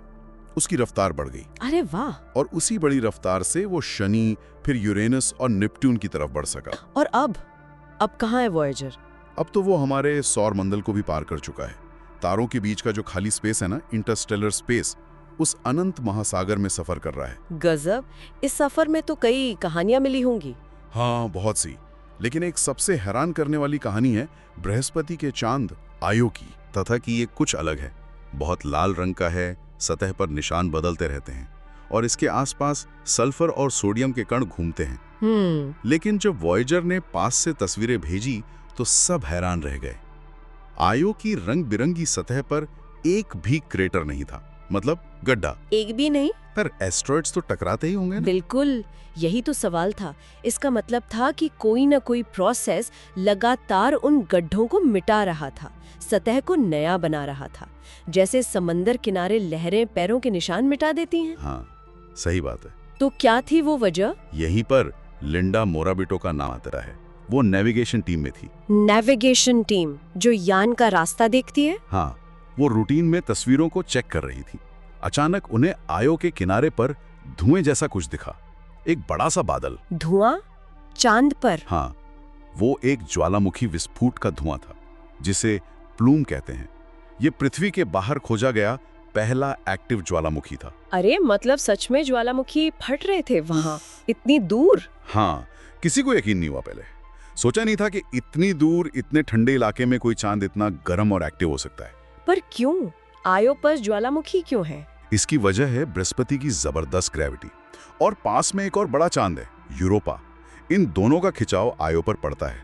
मतलब आयो को दोनों तरफ से खींचा जा रहा है। हाँ, एक तरह से उसे लगातार दबाया और खींचा जा रहा है, जैसे हम स्ट्रेस बॉल को दबाते हैं ना। हाँ। इस लगातार खिंचाव से आयो के अंदर की चट्टानें पिघल जाती हैं। अच्छा। और यही पिघला हुआ सल्फर ज्वालामुखियों से बाहर निकलता है। अच्छा, और इसी वजह से उसकी सतह बदलती रहती है और रंग भी? बिल्कुल, कभी काली, कभी लाल, कभी पीली। सल्फर के अलग अलग रंग तापमान के हिसाब से। क्या कमाल की खोज है। ये सब देखकर तो वो पुराने विचारक हाइगेंस याद आते हैं। हाँ, क्रिश्चियन हाइगेंस, उन्होंने सदियों पहले ही सोच लिया था कि दूसरे तारे भी हमारे सूरज जैसे हो सकते हैं, और उनके भी ग्रह हो सकते हैं, शायद जीवन भी।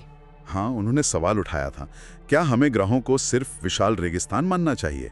अपनी किताब द सेलेस्टियल वर्ल्ड्स डिस्कवर्ड में उन्होंने इसकी कल्पना की थी। और उन्होंने खुद भी तो खोजें की थी, शनि के छल्ले रिंग्स। हाँ, और शनि का सबसे बड़ा चांद टाइटन उन्होंने ही खोजा था। वो ब्रह्मांड की विशालता से बहुत प्रभावित थे। कहते थे, कितने सूरज, कितनी पृथ्वी। उनकी सोच यही थी कि अंतरिक्ष की खोज हमें अपनी पृथ्वी को एक नए नजरिए से देखने में मदद करती है। बिल्कुल।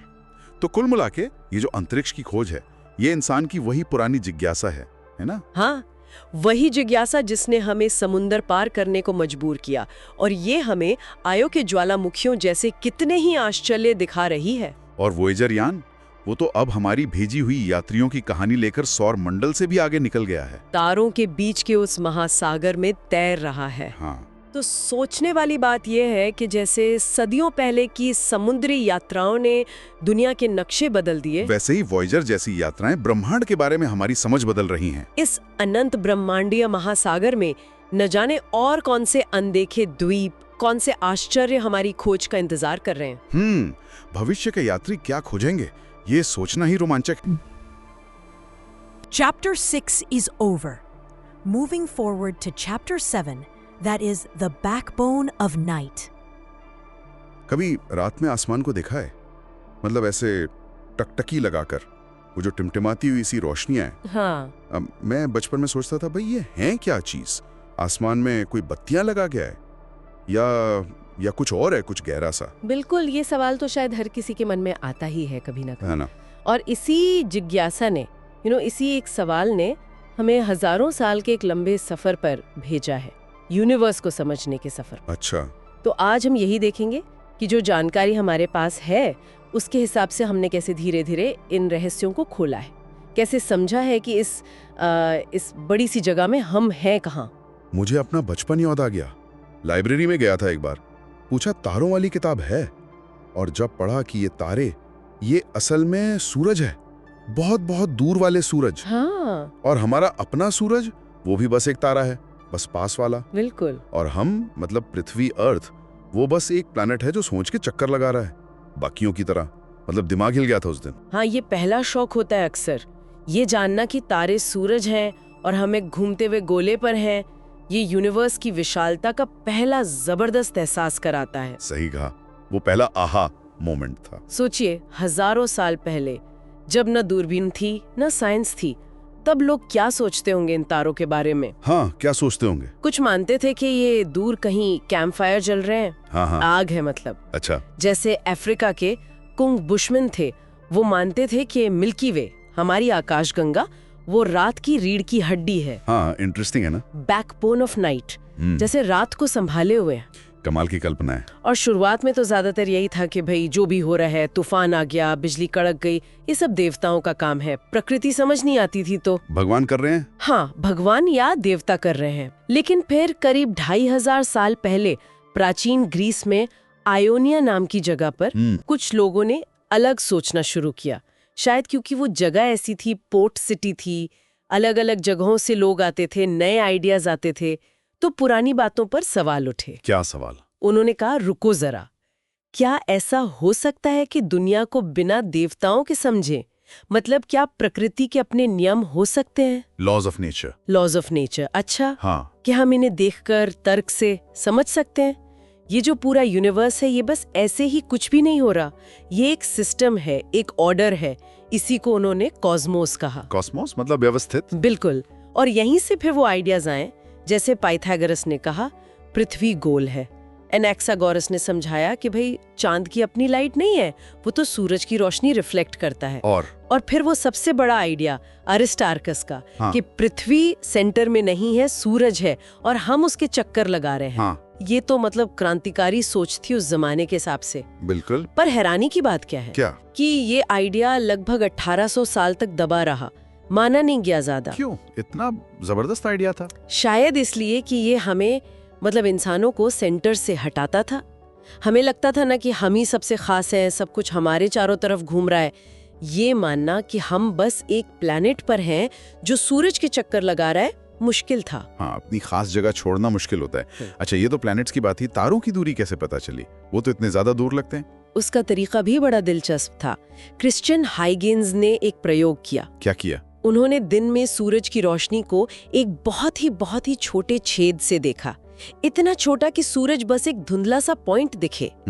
फिर उस धुंधली चमक की तुलना उन्होंने रात के सबसे चमकीले तारे सीरियस से की और हिसाब लगाया कि अगर सूरज इतना धुंधला दिख रहा है तो सीरियस असल में कितना दूर होगा कि वो इतना चमकीला दिख रहा है। अच्छा, अंदाजा लगाया मतलब। हाँ, अंदाजा। और उनका हिसाब निकला कि सीरियस सूरज से करीब 28,000 गुना ज्यादा दूर होना चाहिए। यहीं से फिर लाइट ईयर्स का कॉन्सेप्ट आया, प्रकाश वर्ष। मतलब इतनी दूर के लाइट को भी सालों लग जाए पहुंचने में। एग्जैक्टली। और फिर 20वीं सदी आई, उसने तो पूरा नक्शा ही बदल दिया। हाँ बिल्कुल। पहले हालो शेपली ने बताया कि हमारा सोलर सिस्टम भी मिल्की वे गैलेक्सी के सेंटर में नहीं है, हम तो कहीं किनारे पर हैं। अपनी ही गैलेक्सी में, साइड में। हाँ, मतलब हम अपनी गैलेक्सी के भी सेंटर स्टेज पर नहीं है। और फिर आए एडविन हबल। हाँ, उन्होंने जो दिखाया वो तो मतलब होश उड़ाने वाला था। उन्होंने साबित किया कि हमारी मिल्की वे अकेली है ही नहीं। क्या मतलब? मतलब यूनिवर्स में हमारी जैसी अरबों खरबों गैलेक्सीज और हैं। अरबों खरबों? हाँ, सोचिए वो झटका। पहले लगा हम सेंटर है, फिर पता चला सूरज सेंटर है, फिर पता चला सूरज भी लाखों में एक तारा है, और फिर ये कि हमारी पूरी गैलेक्सी अरबों में से एक है। हर कदम पर हम सेंटर से और दूर। और कोने में होते गए।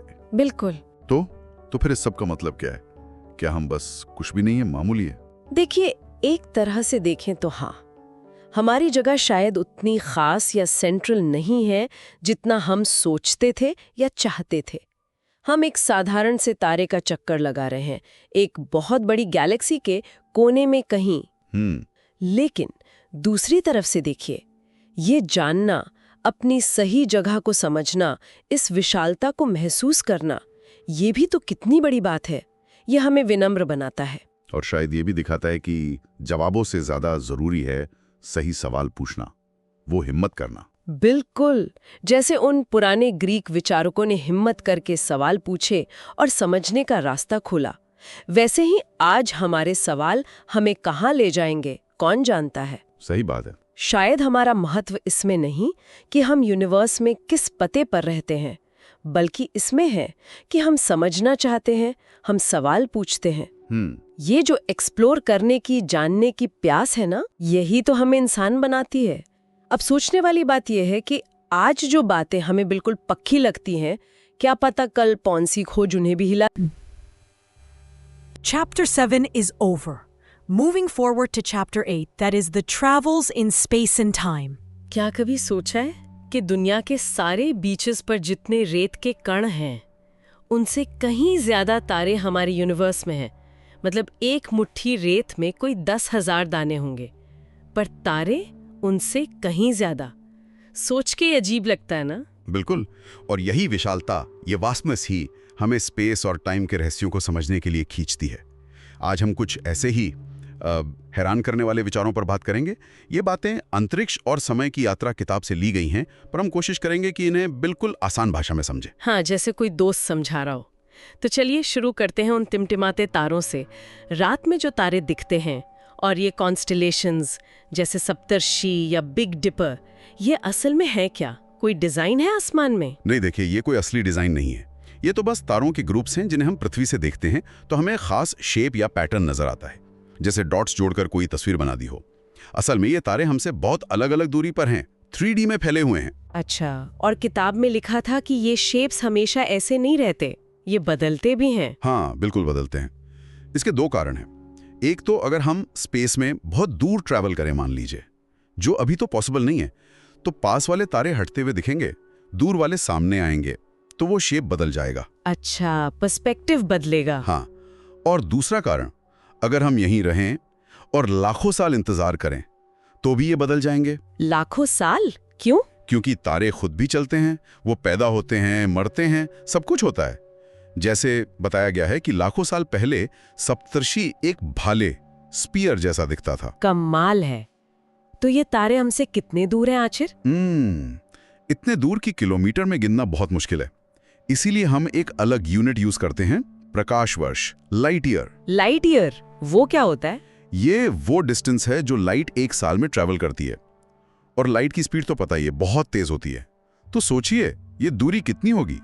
करीब 10 ट्रिलियन किलोमीटर्स। 10 ट्रिलियन किलोमीटर एक साल में। हाँ। तो अगर रोशनी को ही आने में इतना टाइम लगता है, तो जब हम तारों को देखते हैं, हम उन्हें वैसा नहीं देख रहे हैं जैसे वो अभी है। एग्जैक्टली, यही तो स्पेस की सबसे माइंड बेंडिंग बात है। अंतरिक्ष में देखना मतलब अतीत में देखना, पास्ट में झांकना। पास्ट में कैसे? देखिए, लाइट की स्पीड बहुत तेज है, हाँ, करीब 3 लाख किलोमीटर एक सेकंड में। पर यूनिवर्स इतना बड़ा है कि दूर के तारों से लाइट को हम तक पहुंचने में सालों, हजारों, यहां तक कि लाखों साल लग जाते हैं। जैसे किताब में वो बीटा एंड्रोमेडे तारे का एग्जाम्पल था। हाँ, बिल्कुल। वो तारा हमसे करीब 75 लाइट ईयर्स दूर है। तो जब हम उसे आज रात देखेंगे, हम असल में उसे वैसा देख रहे हैं जैसा वो 75 साल पहले था। 75 साल पहले? हाँ। मतलब अगर वो पिछले हफ्ते खत्म हो गया हो तो हमें अगले 75 साल तक पता ही नहीं चलेगा। हम उसे 75 साल तक वैसे ही चमकता हुआ देखते रहेंगे। बाप रे। हाँ। ये तो सिर्फ तारों की बात है। हाँ। और सोचिए, जो सबसे दूर की गैलेक्सी है M31, उससे जो रोशनी आज हम तक पहुंच रही है, वो वहां से 20 लाख साल पहले चली थी। तब तो धरती पर इंसान भी नहीं थे।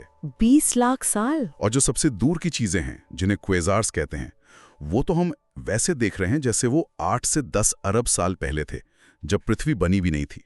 अविश्वसनीय। अच्छा, ये बात क्या सिर्फ इतनी दूर की चीजों के लिए है या पास की चीजों पर भी लागू होती है, जैसे मैं आपको देख रही हूँ अभी? हाँ, मजेदार बात यह है कि ये टेक्निकली हर चीज के लिए सच है। जब आप मुझे देख रही हैं तो आप असल में मुझे 1 सेकंड के करोड़वें हिस्से पहले जैसा देख रही हैं, पर यह देरी इतनी कम है कि हमें महसूस ही नहीं होती। तारों के केस में ये लाखों करोड़ों साल हो जाती है। तो हम अतीत में देख तो सकते हैं, पर क्या हम लाइट से भी तेज चल सकते हैं, मतलब फ्यूचर में जल्दी पहुंचने के लिए? नहीं। अल्बर्ट आइंस्टीन की जो स्पेशल रिलेटिविटी थ्योरी है वो यही कहती है कि लाइट की स्पीड जो करीब 3 लाख किलोमीटर प्रति सेकंड है, वो इस यूनिवर्स की परम गति सीमा है, कॉस्मिक स्पीड लिमिट। कोई भी चीज जिसमें मास है वो इससे तेज नहीं चल सकती। और इसी थ्योरी का एक और अजीब नतीजा है ना, टाइम डायलेशन, समय का धीमा होना। हाँ बिल्कुल, जब कोई चीज लाइट की स्पीड के बहुत करीब पहुंचती है तो उसके लिए समय धीमा बीतने लगता है बाहर की दुनिया के मुकाबले। मतलब सोचिए, अगर कोई यात्री एक बहुत तेज चलने वाले स्पेसशिप में बैठकर सालों की यात्रा करके लौटे, तो जब वो वापस आएगा तो पृथ्वी पर उसके दोस्तों और रिश्तेदारों की उम्र कहीं ज्यादा बढ़ चुकी होगी, जबकि उस यात्री की उम्र कम बड़ी होगी। अरे, तो ये थ्योरी सिर्फ कागज पर नहीं है, ये इंटरस्टेलर ट्रैवल को सीधे अफेक्ट करती है। एक तो स्पीड लिमिट है और दूसरा तेज चलो तो टाइम गड़बड़ा जाता है। बिल्कुल, ये दोनों चीजें मिलकर तारों तक की यात्रा को बहुत बहुत मुश्किल बना देती हैं। हमारे जो सबसे तेज यान हैं जैसे वोयेजर प्रोब्स, वो भी लाइट स्पीड के 10,000वें हिस्से जितनी रफ्तार से चलते हैं। तो उन्हें कितना टाइम लगेगा पास के तारे तक पहुंचने में? सबसे करीबी तारा है प्रोक्सिमा सेंटोरी। वहां तक पहुंचने में भी वोयेजर को करीब 40,000 साल लग जाएंगे। 40,000 साल? तो क्या हम कभी तारों तक पहुंच पाएंगे? किताब में कुछ पुराने आइडियाज थे, शायद प्रोजेक्ट्स का जिक्र था। हाँ, कुछ बड़े एम्बिशियस आइडिया सोचे गए थे, जैसे प्रोजेक्ट ओरायन, जिसमें परमाणु बम के धमाकों से स्पेसशिप को धक्का देने की बात थी, पर परमाणु संधि की वजह से ये रुक गया। अच्छा, और एक था प्रोजेक्ट डेडेलस, जो फ्यूजन रिएक्टर से चलने वाला था। फ्यूजन माने एक तरह की बहुत पावरफुल एनर्जी, पर वो टेक्नोलॉजी अभी हमारे पास है नहीं। फिर एक बसाड रैमजेट का कॉन्सेप्ट था, जो रास्ते में मिलने वाली हाइड्रोजन गैस को ही फ्यूल की तरह यूज करता, पर उसकी इंजीनियरिंग बहुत ही कॉम्प्लेक्स है। तो ये सब तो अभी मुश्किल लग रहा है, लेकिन वो 1G एक्सेलरेशन वाली बात क्या थी? अगर हम लगातार पृथ्वी की ग्रेविटी जितना एक्सेलरेट करते रहें तो? हाँ, अगर हम ऐसा कर पाएं लगातार 1G एक्सेलरेशन, तो करीब 1 साल में ही हम लाइट स्पीड के बहुत करीब पहुंच जाएंगे। 1 साल में? हाँ, फिर तो जा सकते हैं। जा तो सकते हैं, पर यही वो टाइम डायलेशन वाला पेंच आता है।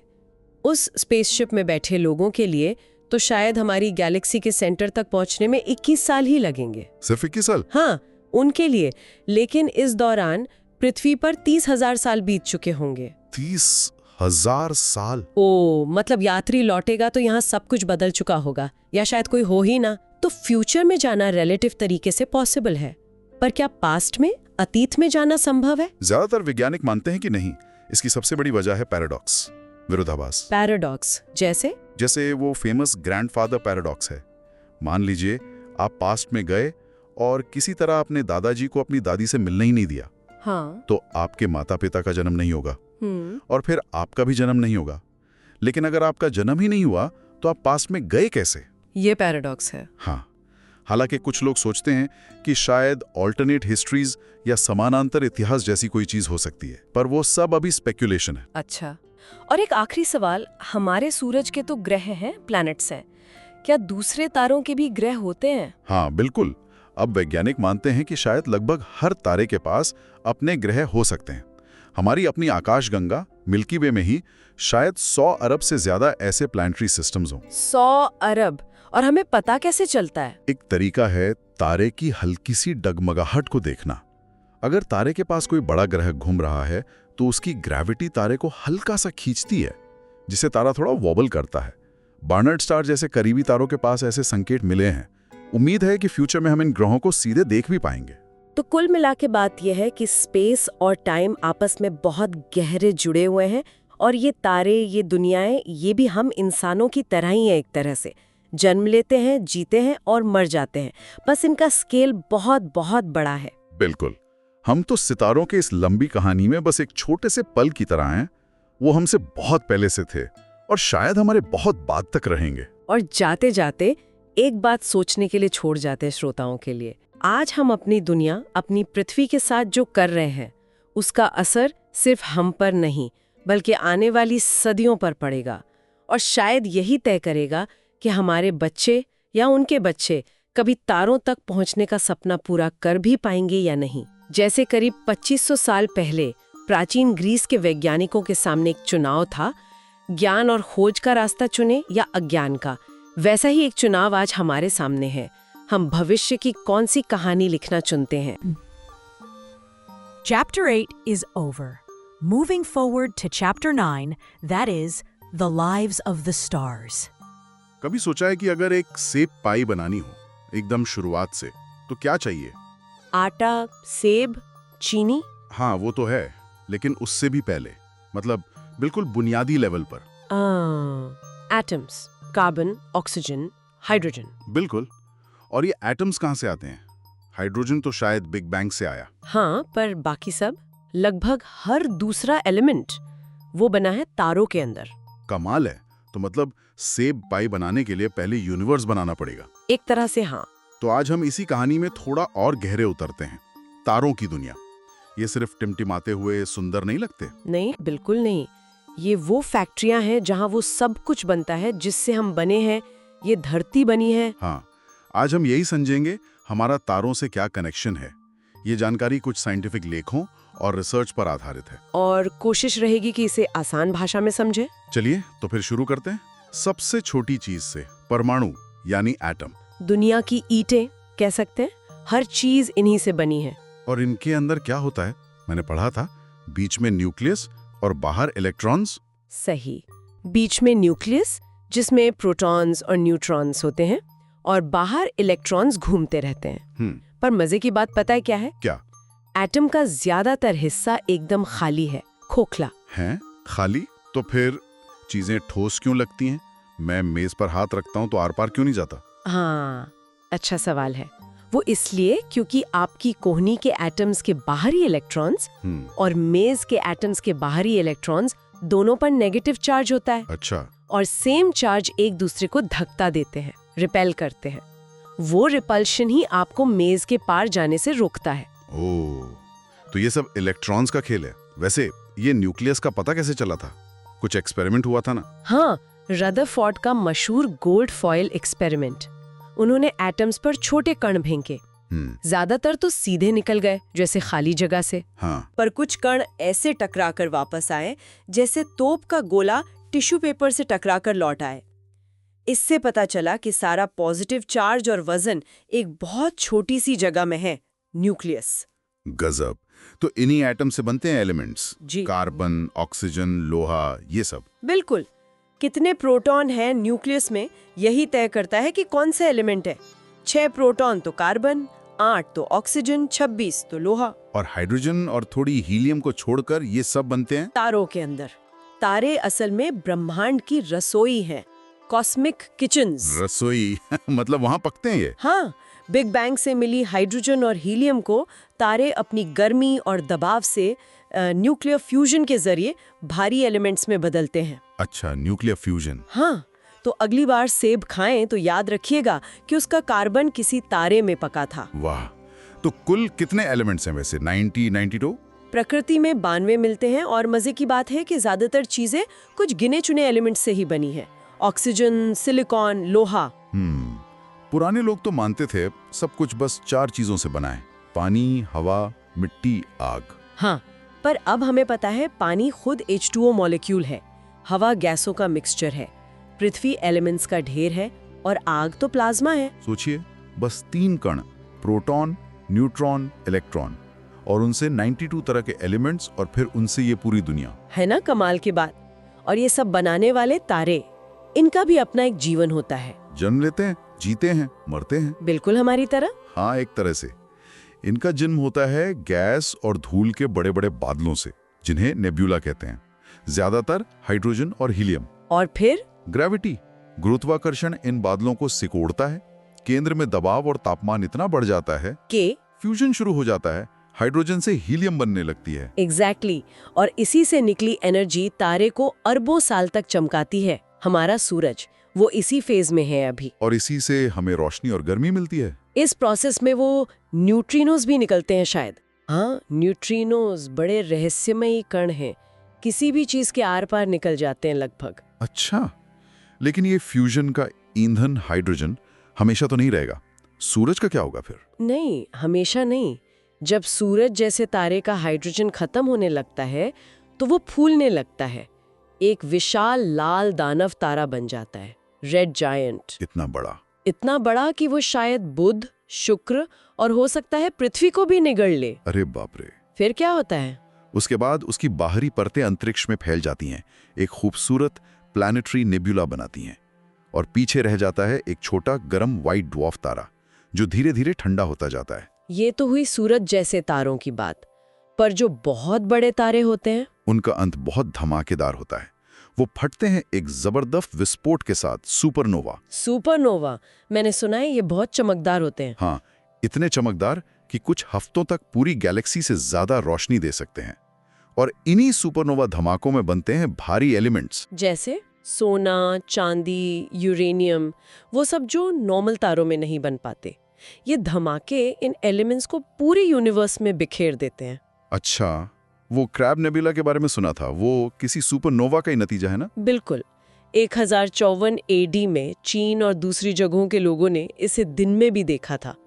आज हम उसके बचे हुए अवशेष देखते हैं। सुपरनोवा के बाद क्या बचता है? या तो एक बहुत ही घना न्यूट्रॉन स्टार जो तेजी से घूमता हुआ पल्सर हो सकता है, या फिर अगर तारा बहुत ही ज्यादा बड़ा था तो बनता है ब्लैक होल। ब्लैक होल, जिसका गुरुत्वाकर्षण इतना ज्यादा कि रोशनी भी बाहर नहीं आ सकती। वही, एक रहस्यमयी चीज। ये सब सुनकर तो लगता है कि हम सब कितने गहरे जुड़े हैं तारों से। वो कहावत है ना, we are made of star stuff. बिल्कुल सच है। हमारे खून में जो लोहा है, दांतों में कैल्शियम, हमारे डीएनए तक में जो नाइट्रोजन है, ये सब उन्हीं तारों में बना है जो कभी जिए और मरे थे। यानी हम सब असल में तारों की धूल हैं। हाँ, उन तारों के अवशेषों से ही नए तारे बने, ग्रह बने, और उन्हीं एलिमेंट से पृथ्वी पर जीवन शुरू हुआ। और शायद ये सुपरनोवा धमाके नए तारे बनने में मदद भी करते हों, उनकी शॉकवेव से। ये भी संभव है। और उनसे निकलने वाली कॉस्मिक रेज शायद धरती पर लाइफ के एवोल्यूशन में भी कुछ रोल प्ले करती हों, म्यूटेशंस के जरिए। तो मतलब तारों का जन्म, जीवन और मृत्यु, इसी चक्र से वो सब बनता है जिससे ग्रह और जीवन संभव होता है।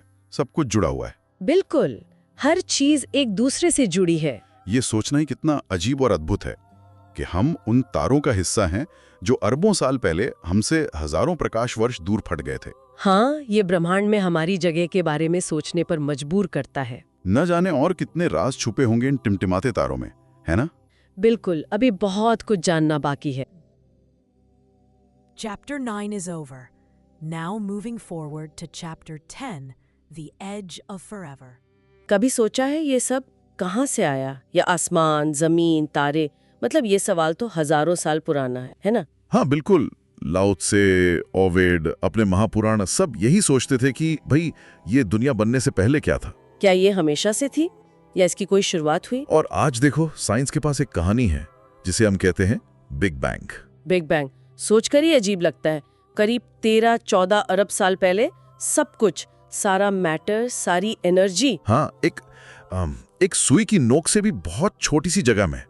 हाँ, जैसे वो पुरानी कहानियों में होता है ना, कॉस्मिक एग। हाँ, ब्रह्मांडी अंडा, बिल्कुल वैसा। तो आज हम इसी सफर को समझने की कोशिश करेंगे, उस एक बिंदु से लेकर आज के अरबों गैलेक्सीज तक, जो भी जानकारी हमारे पास है उसके आधार पर। ठीक है, तो शुरू करते हैं बिग बैंग से।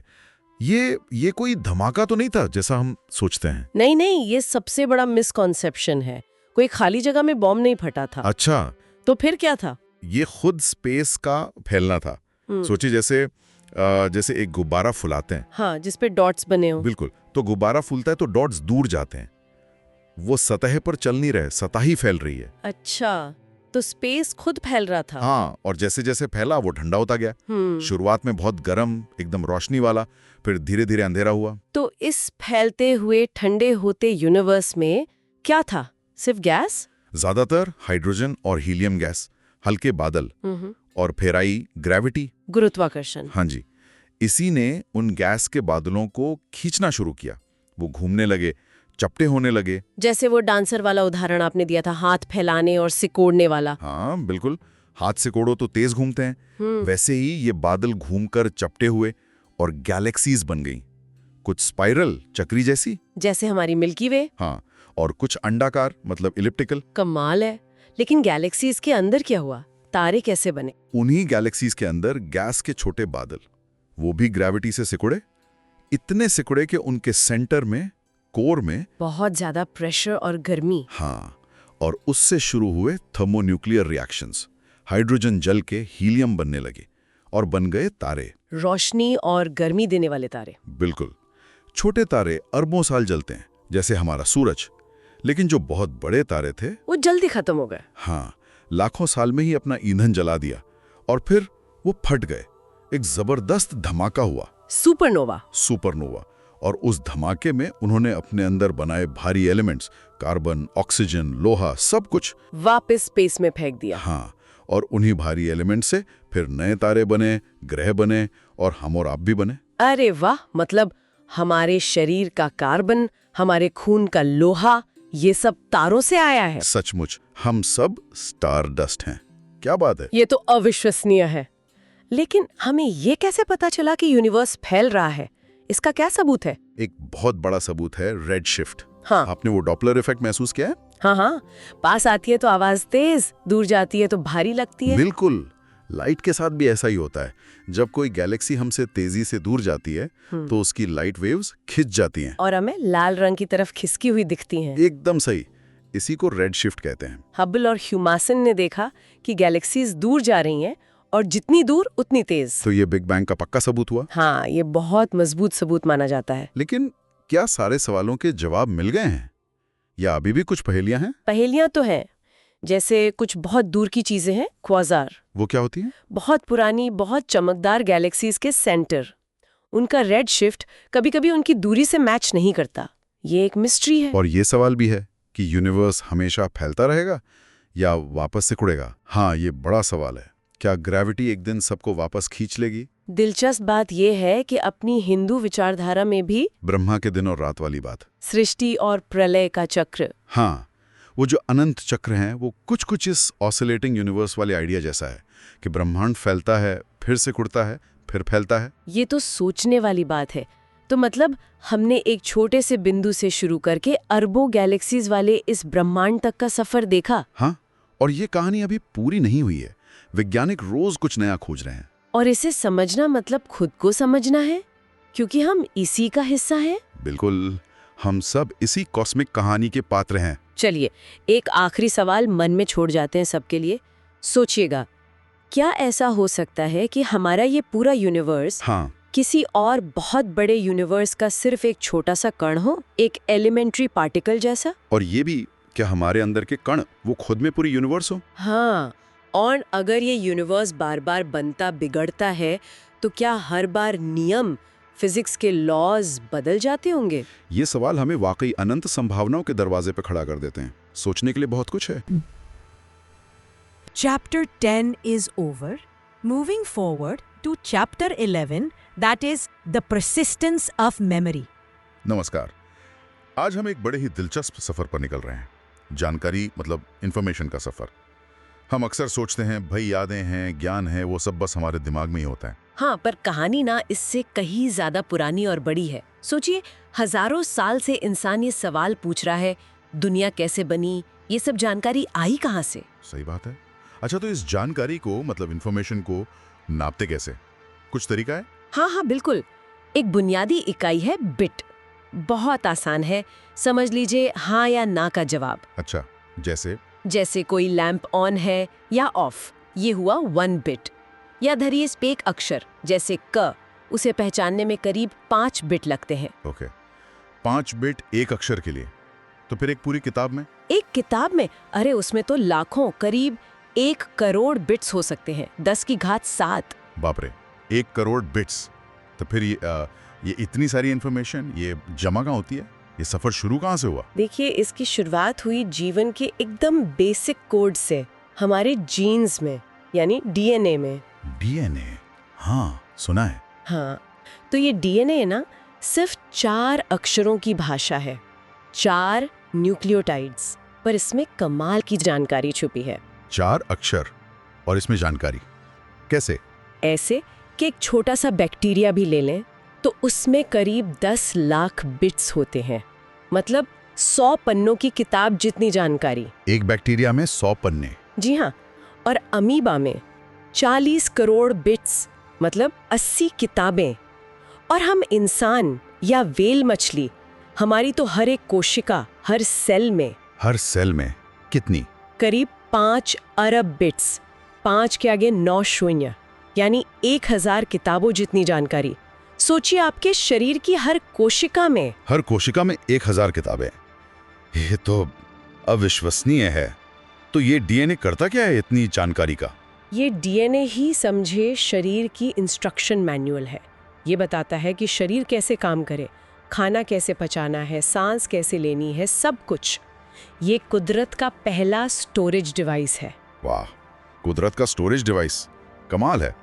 पर ये तो सब तयशुदा इंस्ट्रक्शंस हुए, है ना? मतलब पहले से लिखे हुए हैं। अगर कुछ नया सीखना हो या माहौल बदल जाए तो?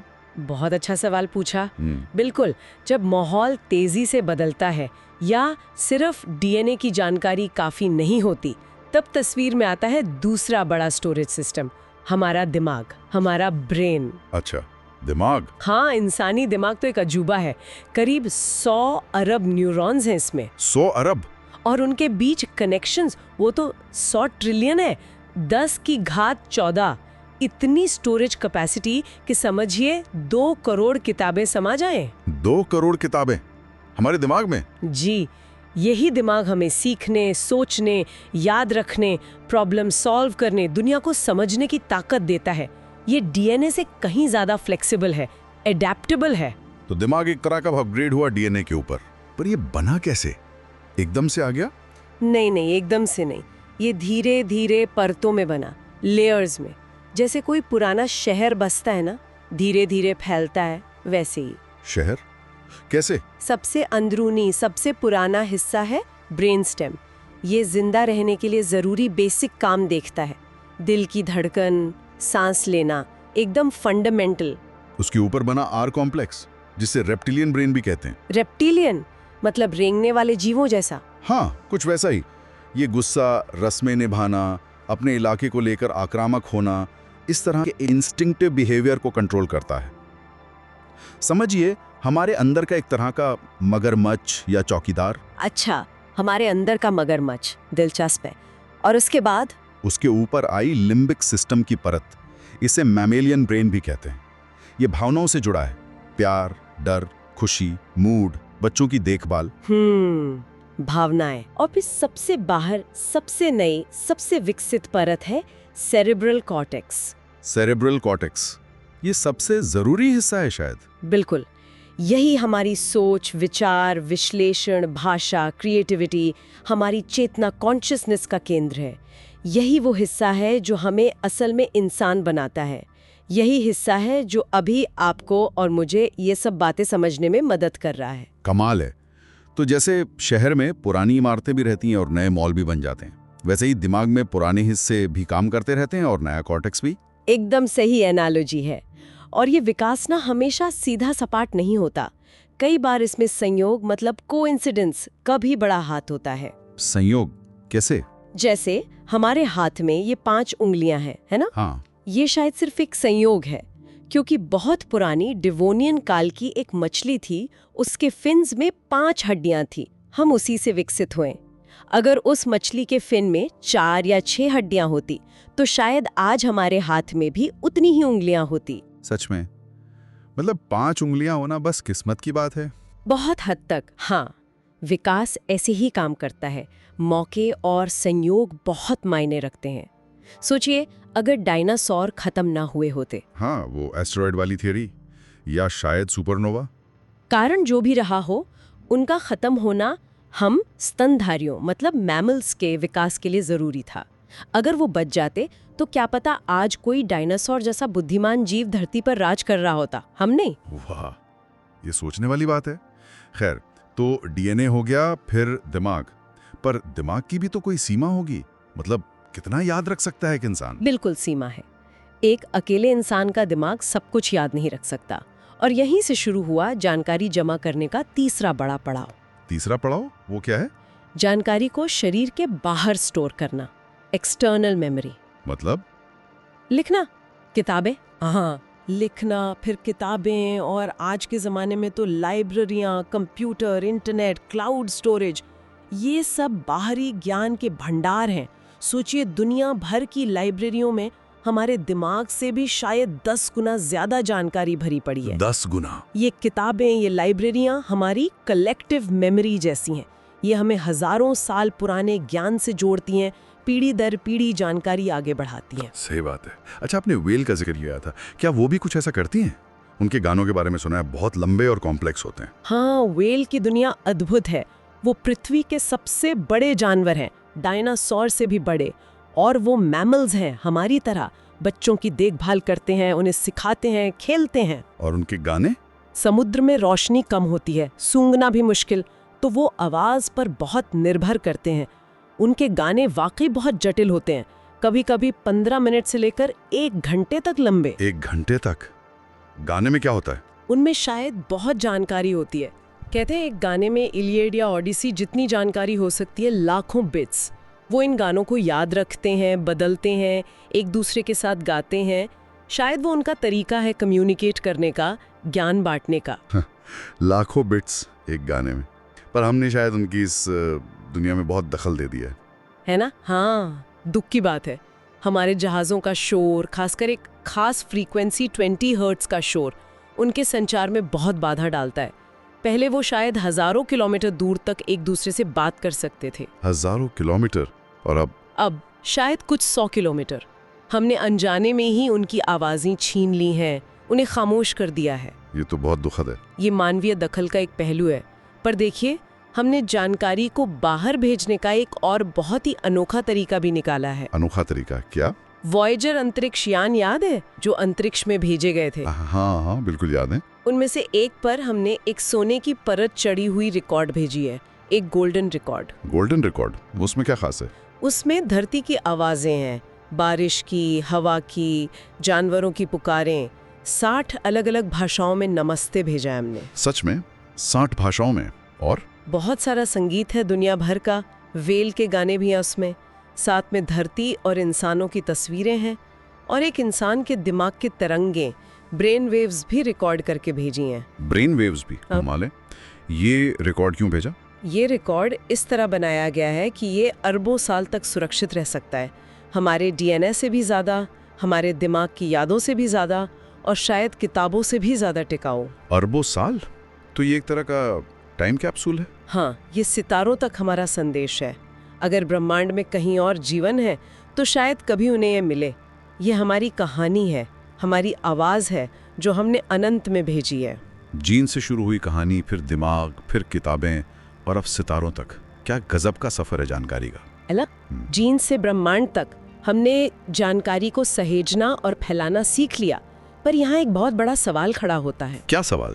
सवाल ये कि हमने ये ज्ञान और ये शक्ति तो हासिल कर ली है, जानकारी जमा करने की, उसे दूर तक भेजने की, लेकिन क्या हमारे पास इसे सही ढंग से, समझदारी से इस्तेमाल करने की बुद्धि, वो विजडम भी है? मतलब ये कि क्या हम इस ज्ञान का उपयोग अपना भविष्य सुरक्षित रखने के लिए कर पाएंगे? क्या हम अपनी धरती को बचा पाएंगे? क्या हम कभी एक ब्रह्मांडीय समाज का हिस्सा बनने लायक बन पाएंगे, या हम अपनी ही शक्ति से खुद को खत्म कर लेंगे? ये तो बहुत गहरा सवाल है। हाँ, ये सवाल हम सबके सोचने के लिए है। जीन से सितारों तक का सफर तो हमने तय कर लिया, पर अब आगे का रास्ता समझदारी से चुनना होगा। बिल्कुल, सोचने पर मजबूर करने वाली बात है। हाँ। Chapter 11 is over. Moving forward to Chapter 12, that is Encyclopedia Galactica. क्या हम इस इतने बड़े ब्रह्मांड में अकेले हैं? ये सवाल तो हजारों सालों से हर कोई सोचता है, पुरानी कहानियों से लेकर आज के साइंटिस्ट तक। बिल्कुल, और आज हम कुछ ऐसे ही आर्टिकल्स और आइडियाज़ पर बात करें जो इसी सवाल से जुड़े हैं कि भाई यूनिवर्स में कहीं और लाइफ, खासकर इंटेलिजेंट लाइफ, इसकी कितनी संभावना है। हाँ, तो आज का हमारा फोकस ये समझना है कि वैज्ञानिक दूसरी सभ्यताओं को मतलब एलियंस को खोज कैसे रहे हैं, क्या मुश्किलें हैं इसमें, और अगर कोई सिग्नल मिल गया तो उसका क्या मतलब होगा? ये जो जिज्ञासा है ना, ये कोई आज की नहीं है, बहुत पुरानी है। मतलब पुराने वक्त के लोग और बाद में ह्यूजेंस जैसे थिंकर्स भी सोचते थे कि क्या सिर्फ हम ही हैं ये सब देखने वाले। एक थिंकर थे मैकलॉरिन, उन्होंने कहा था कि नेचर हमें जानने की इच्छा तो देती है पर पूरी तरह बताती नहीं। शायद ये एक इशारा है कि हमारा सफर तो बस शुरू हुआ है। लेकिन ये यूनिवर्स इतना बड़ा है, मतलब तारों के बीच इतनी दूरी है, तो कोई संपर्क कैसे करेगा? ये तो बहुत मुश्किल लगता है। हाँ, ये सबसे बड़ा चैलेंज तो है ही, पर एक उम्मीद है एक कॉमन भाषा की। और वो भाषा क्या हो सकती है? साइंस और मैथ्स। साइंस और मैथ्स? कैसे? जैसे गुरुत्वाकर्षण के नियम या क्वांटम मैकेनिक्स। साइंटिस्ट मानते हैं कि ये नियम पूरे ब्रह्मांड में हर जगह एक जैसे ही काम करते होंगे। अच्छा, हाँ, तो ये नियम एक तरह की चाबी बन सकते हैं किसी एलियन मैसेज को समझने के लिए? हाँ, कुछ वैसा ही जैसे मान लीजिए पुरानी इजिप्ट की वो चित्रलिपि थी ना, हाँ। हायरोग्लिफिक्स। हाँ। उसे कैसे समझा गया? एक रोजेटा स्टोन मिला था, उस पत्थर पर एक ही मैसेज 3 भाषाओं में था, हायरोग्लिफिक्स, डेमोटिक और ग्रीक। अब ग्रीक तो पढ़ी जा सकती थी। ओके। तो ग्रीक की मदद से जैसे टॉलेमी या क्लियोपेट्रा जैसे नामों के अक्षर पहचाने गए और फिर पूरी लिपि समझ आ गई। तो ये दिखाता है कि अगर कोई की मिल जाए तो अनजान भाषा भी समझी जा सकती है। तो हम एलियन से बात करने के लिए कौन सी की या तरीका इस्तेमाल कर रहे हैं अभी? जो मेन तरीका है वो है radio astronomy, radio signals. Radio क्यों? देखिए, एक तो ये लाइट की स्पीड से चलते हैं, मतलब तेज। दूसरा, ये सस्ते पड़ते हैं भेजने और सुनने में। और सबसे बड़ी बात, ये तारों के बीच की जो धूल और गैस है ना, उससे आसानी से निकल जाते हैं। जैसे वो एरिसेबो ऑब्जर्वेटरी थी, उतनी बड़ी डिश इसीलिए थी कि दूर के बहुत हल्के सिग्नल भी पकड़ सके। और ये माना जाता है कि कोई भी थोड़ी एडवांस सिविलाइजेशन रेडियो तकनीक तो शायद बना ही लेगी। पर ऐसी कितनी सिविलाइजेशंस हो सकती हैं? मतलब कोई अंदाजा है? अंदाजा लगाने का एक तरीका है, सोचने का एक फ्रेमवर्क, उसे ड्रेक इक्वेशन कहते हैं। ये कोई फाइनल जवाब नहीं देता, पर सोचने में मदद करता है कि हमारी अपनी गैलेक्सी मिल्की वे में कितनी तकनीकी सभ्यताएं हो सकती हैं, मतलब रेडियो सिग्नल भेजने वाली। ड्रेक इक्वेशन, ये क्या चीज है? सुनने में थोड़ा मुश्किल लग रहा है। नहीं, बेसिक आइडिया सिंपल है। ये कई सवालों को एक साथ गुणा करने जैसा है। जैसे हमारी गैलेक्सी में तारे कितने हैं, उनमें से कितनों के पास प्लैनेट्स हैं, कितने प्लैनेट्स पर लाइफ पनप सकती है, कितनों पर पनपी, कितनों पर इंटेलिजेंट लाइफ आई, कितनों ने टेक्नोलॉजी डेवलप की, और सबसे जरूरी सवाल। सबसे जरूरी वो क्या? वो ये कि ऐसी सिविलाइजेशंस औसतन कितने टाइम तक चलती हैं खुद को खत्म करने से पहले। इसे कहते हैं एल। ओह, ये तो सच में सोचने वाली बात है। मतलब ये सिर्फ एलियंस के बारे में नहीं, हमारे बारे में भी है। बिल्कुल, यही सबसे अनिश्चित फैक्टर है। अगर सिविलाइजेशंस टेक्नोलॉजी बनाने के बाद जल्दी ही मान लीजिए लड़कर या किसी और वजह से खत्म हो जाती हैं, तो शायद हम अकेले हों या बहुत कम हों, जैसे n = 1 या 10। और अगर वो लंबे समय तक चलती हैं तो फिर हमारी गैलेक्सी में ही लाखों सिविलाइजेशंस हो सकती हैं, n = 107 तक भी। इसलिए ये खोज असल में मानवता के भविष्य की तरफ भी इशारा करती है। तो फिर ये क्यों नहीं हो सकता कि वो पहले यहाँ आ चुके हों? यूएफओ वगैरह की बातें तो चलती रहती हैं। देखिए, यूएफओ की रिपोर्ट्स तो बहुत है, पर आज तक कोई ऐसा ठोस वैज्ञानिक सबूत नहीं मिला है जिसे सब मान सकें। और सोचें, अगर 2 अलग-अलग टेक्नोलॉजी लेवल की संस्कृतियां मिलें तो क्या होता है? इतिहास में उदाहरण हैं, जैसे स्पेन का कॉर्टेज और मेक्सिको के एज़टेक। वो मुलाकात एज़टेक्स के लिए विनाशकारी साबित हुई। तो शायद वो यहाँ इसलिए नहीं है क्योंकि दूरी बहुत बहुत ज्यादा है, या उन्हें आने में लाखों साल लगेंगे, या वो जानबूझकर दूर हैं, कोई गैलेक्टिक नियम हो शायद, या वो इतने एडवांस्ड हैं कि हम उन्हें पहचान ही नहीं पा रहे। कई संभावनाएं हैं। तो रेडियो संपर्क ही ज्यादा प्रैक्टिकल लगता है। हाँ, लगता तो है, उसमें सीधा टकराव नहीं है। और सोचिए, अगर हमें कोई सिग्नल मिल जाए, उसमें कितना कुछ हो सकता है, उनका science, art, philosophy. Carl Sagan ने कल्पना की थी एनसाइक्लोपीडिया गैलेक्टिका की। मतलब पूरे यूनिवर्स की एनसाइक्लोपीडिया। हाँ, कुछ वैसा ही। ये हमारी सोच को हमेशा के लिए बदल सकता है। तो ये जो खोज चल रही है, सेटी कहते हैं इसे शायद, search for extra terrestrial intelligence, ये अभी कहाँ तक पहुंची है? सेटी, हाँ। सच कहूँ तो हमने अभी बस शुरुआत की है। अरबों खरबों तारे हैं, हमने उनमें से कुछ 1000 को ही ठीक से ट्यून करके सुना है। ये खोज बहुत बहुत जरूरी है। जरूरी क्यों? क्योंकि अगर सफलता मिली तो ये मानव इतिहास की सबसे बड़ी खोज होगी, और अगर कुछ नहीं मिला, सिर्फ खामोशी, वो खामोशी भी हमें बहुत कुछ सिखाएगी कि हम कितने अकेले हैं, कितने कीमती हैं, और हमारी जिम्मेदारी कितनी बड़ी है इस छोटे से ग्रह पर एक दूसरे के प्रति। तो कुल मिलाकर ये ब्रह्मांड में बुद्धि की खोज सिर्फ साइंस का प्रोजेक्ट नहीं है, ये इतिहास, फिलॉसफी और हमारे अपने भविष्य से जुड़ा एक गहरा सवाल है। जवाब चाहे हाँ मिले या ना, वो हमारी सोच बदल देगा। बिल्कुल। और जाते जाते एक सवाल सोचने के लिए छोड़ जाते हैं सबके लिए। अगर कल हमें सच में कोई मैसेज मिल जाए और हमें उस एनसाइक्लोपीडिया गैलेक्टिका में इंसानियत के बारे में एक चैप्टर लिखना हो, तो हम क्या लिखेंगे अपने बारे में? और अगर हमें हमेशा खामोशी ही मिलती है, तो ये चुप्पी हमें अपने बारे में क्या सिखाती है? Congratulations! Chapter 12 is over. Moving forward to our last chapter of this book. That is Chapter 13, Who Speaks for Earth. जरा सोचिए एक बार, अरबों खरबों तारे हैं, अनगिनत आकाश गंगाएं, और उन सब के बीच हमारा ये छोटा सा नीला ग्रह पृथ्वी। सदियों पहले क्रिश्चियन हॉयगन्स ने भी यही कहा था कि इस विशाल ब्रह्मांड के सामने हम कितने छोटे हैं। बिल्कुल। और कमाल की बात यह है कि हमारी सारी बड़ी बड़ी बातें, हमारी लड़ाइयाँ, सब कुछ इसी नन्ही सी जगह पर होता है। हाँ, तो आज हम कुछ ऐसी ही विचारों पर बात करने वाले हैं जो हमें हमारे ग्रह, हमारी प्रजाति और ब्रह्मांड में हमारी जगह के बारे में दोबारा सोचने पर मजबूर करते हैं। सही कहा। जो जानकारी हमारे पास है वो यही दिखाती है कि हम इंसान, मतलब गजब की क्षमताएं हैं हम में, पर साथ ही खतरनाक कमजोरियां भी। जैसे कि हम तारों की धूल से बने हैं, है ना? हम में आकाश और पृथ्वी दोनों का अंश है।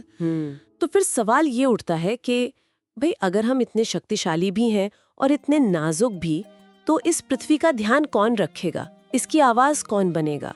Who speaks for Earth? यहीं से शुरू करते हैं। पहला नजरिया है जिसे कॉस्मिक पर्सपेक्टिव कहते हैं, ब्रह्मांडीय दृष्टिकोण। अच्छा। सोचिए, जब अंतरिक्ष से पृथ्वी को देखा जाता है, कोई देशों की सीमाएं नहीं दिखती, बस एक खूबसूरत नीला गोला। हाँ, वो तस्वीरें देखिए, बहुत सुंदर लगती हैं। वो हमें याद दिलाती हैं कि हम सब एक ही नाव में हैं, सबका भविष्य जुड़ा हुआ है। और ये जानना कि हम इतने बड़े ब्रह्मांड का एक छोटा सा हिस्सा हैं, हमारी आपसी लड़ाइयाँ कितनी छोटी लगने लगती हैं फिर। बिल्कुल, जैसा कहा जाता है, हम तारों की राख है, तो एक तरह से ब्रह्मांड को खोजना खुद को ही खोजना है। सही बात है। अच्छा, और इंसानी फितरत के बारे में क्या? उसके भी तो दो पहलू हैं। हाँ, ये दूसरा अहम मुद्दा है।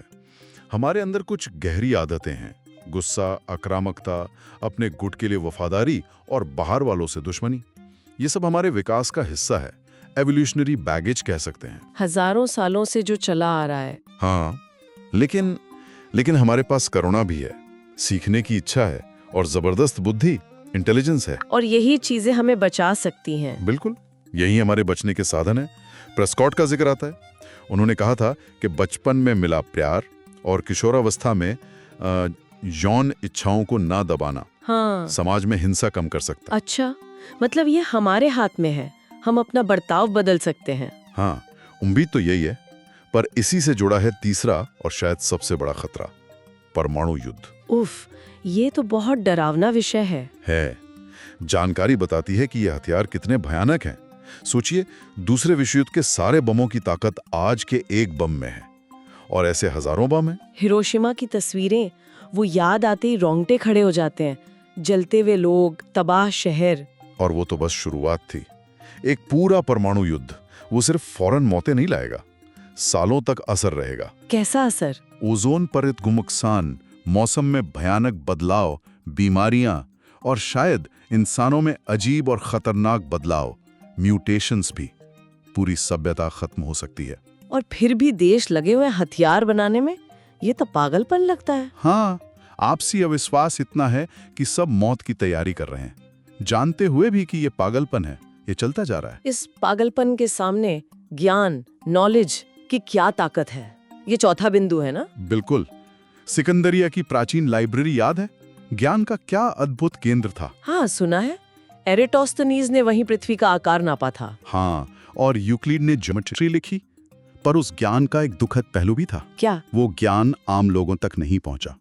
समाज की बुराइयों जैसे गुलामी पर सवाल नहीं उठा पाया, और अंत में भीड़ ने उसे जला दिया। हाँ, और हाइपाथिया जैसी विद्वान को मार डाला।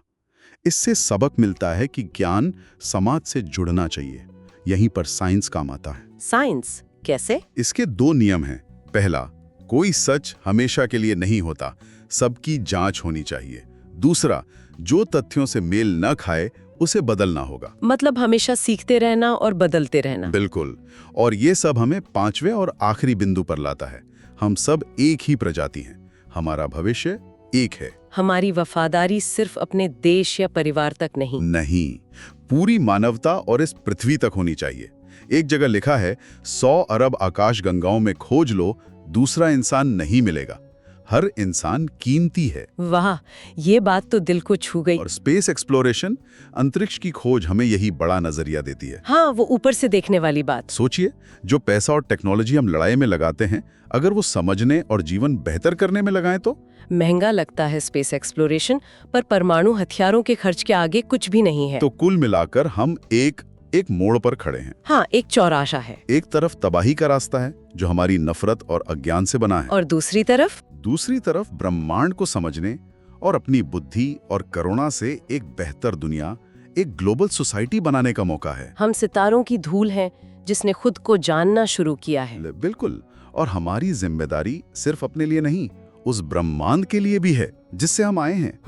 कभी सोचिए, अगर हमें भविष्य की पीढ़ियों को, या मान लीजिए किसी बाहरी पर्यवेक्षक, किसी एक्स्ट्रा टेरेस्ट्रियल ऑब्जर्वर को जवाब देना पड़े, तो पृथ्वी के रखवाले के तौर पर हम अपना क्या हिसाब देंगे?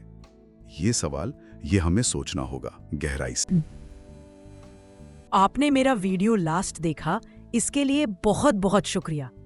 आपका समय और प्यार मेरे लिए सबसे बड़ा गिफ्ट है। अगर आपको ये वीडियो पसंद आई तो कृपया लाइक बटन दबाना मत भूलना, अपने दोस्तों और फैमिली के साथ शेयर करना और चैनल को सब्सक्राइब करना, ताकि हम ऐसे ही मजेदार जर्नीज पर साथ चलें। फिर मिलते हैं अगले वीडियो में, तब तक ख्याल रखना।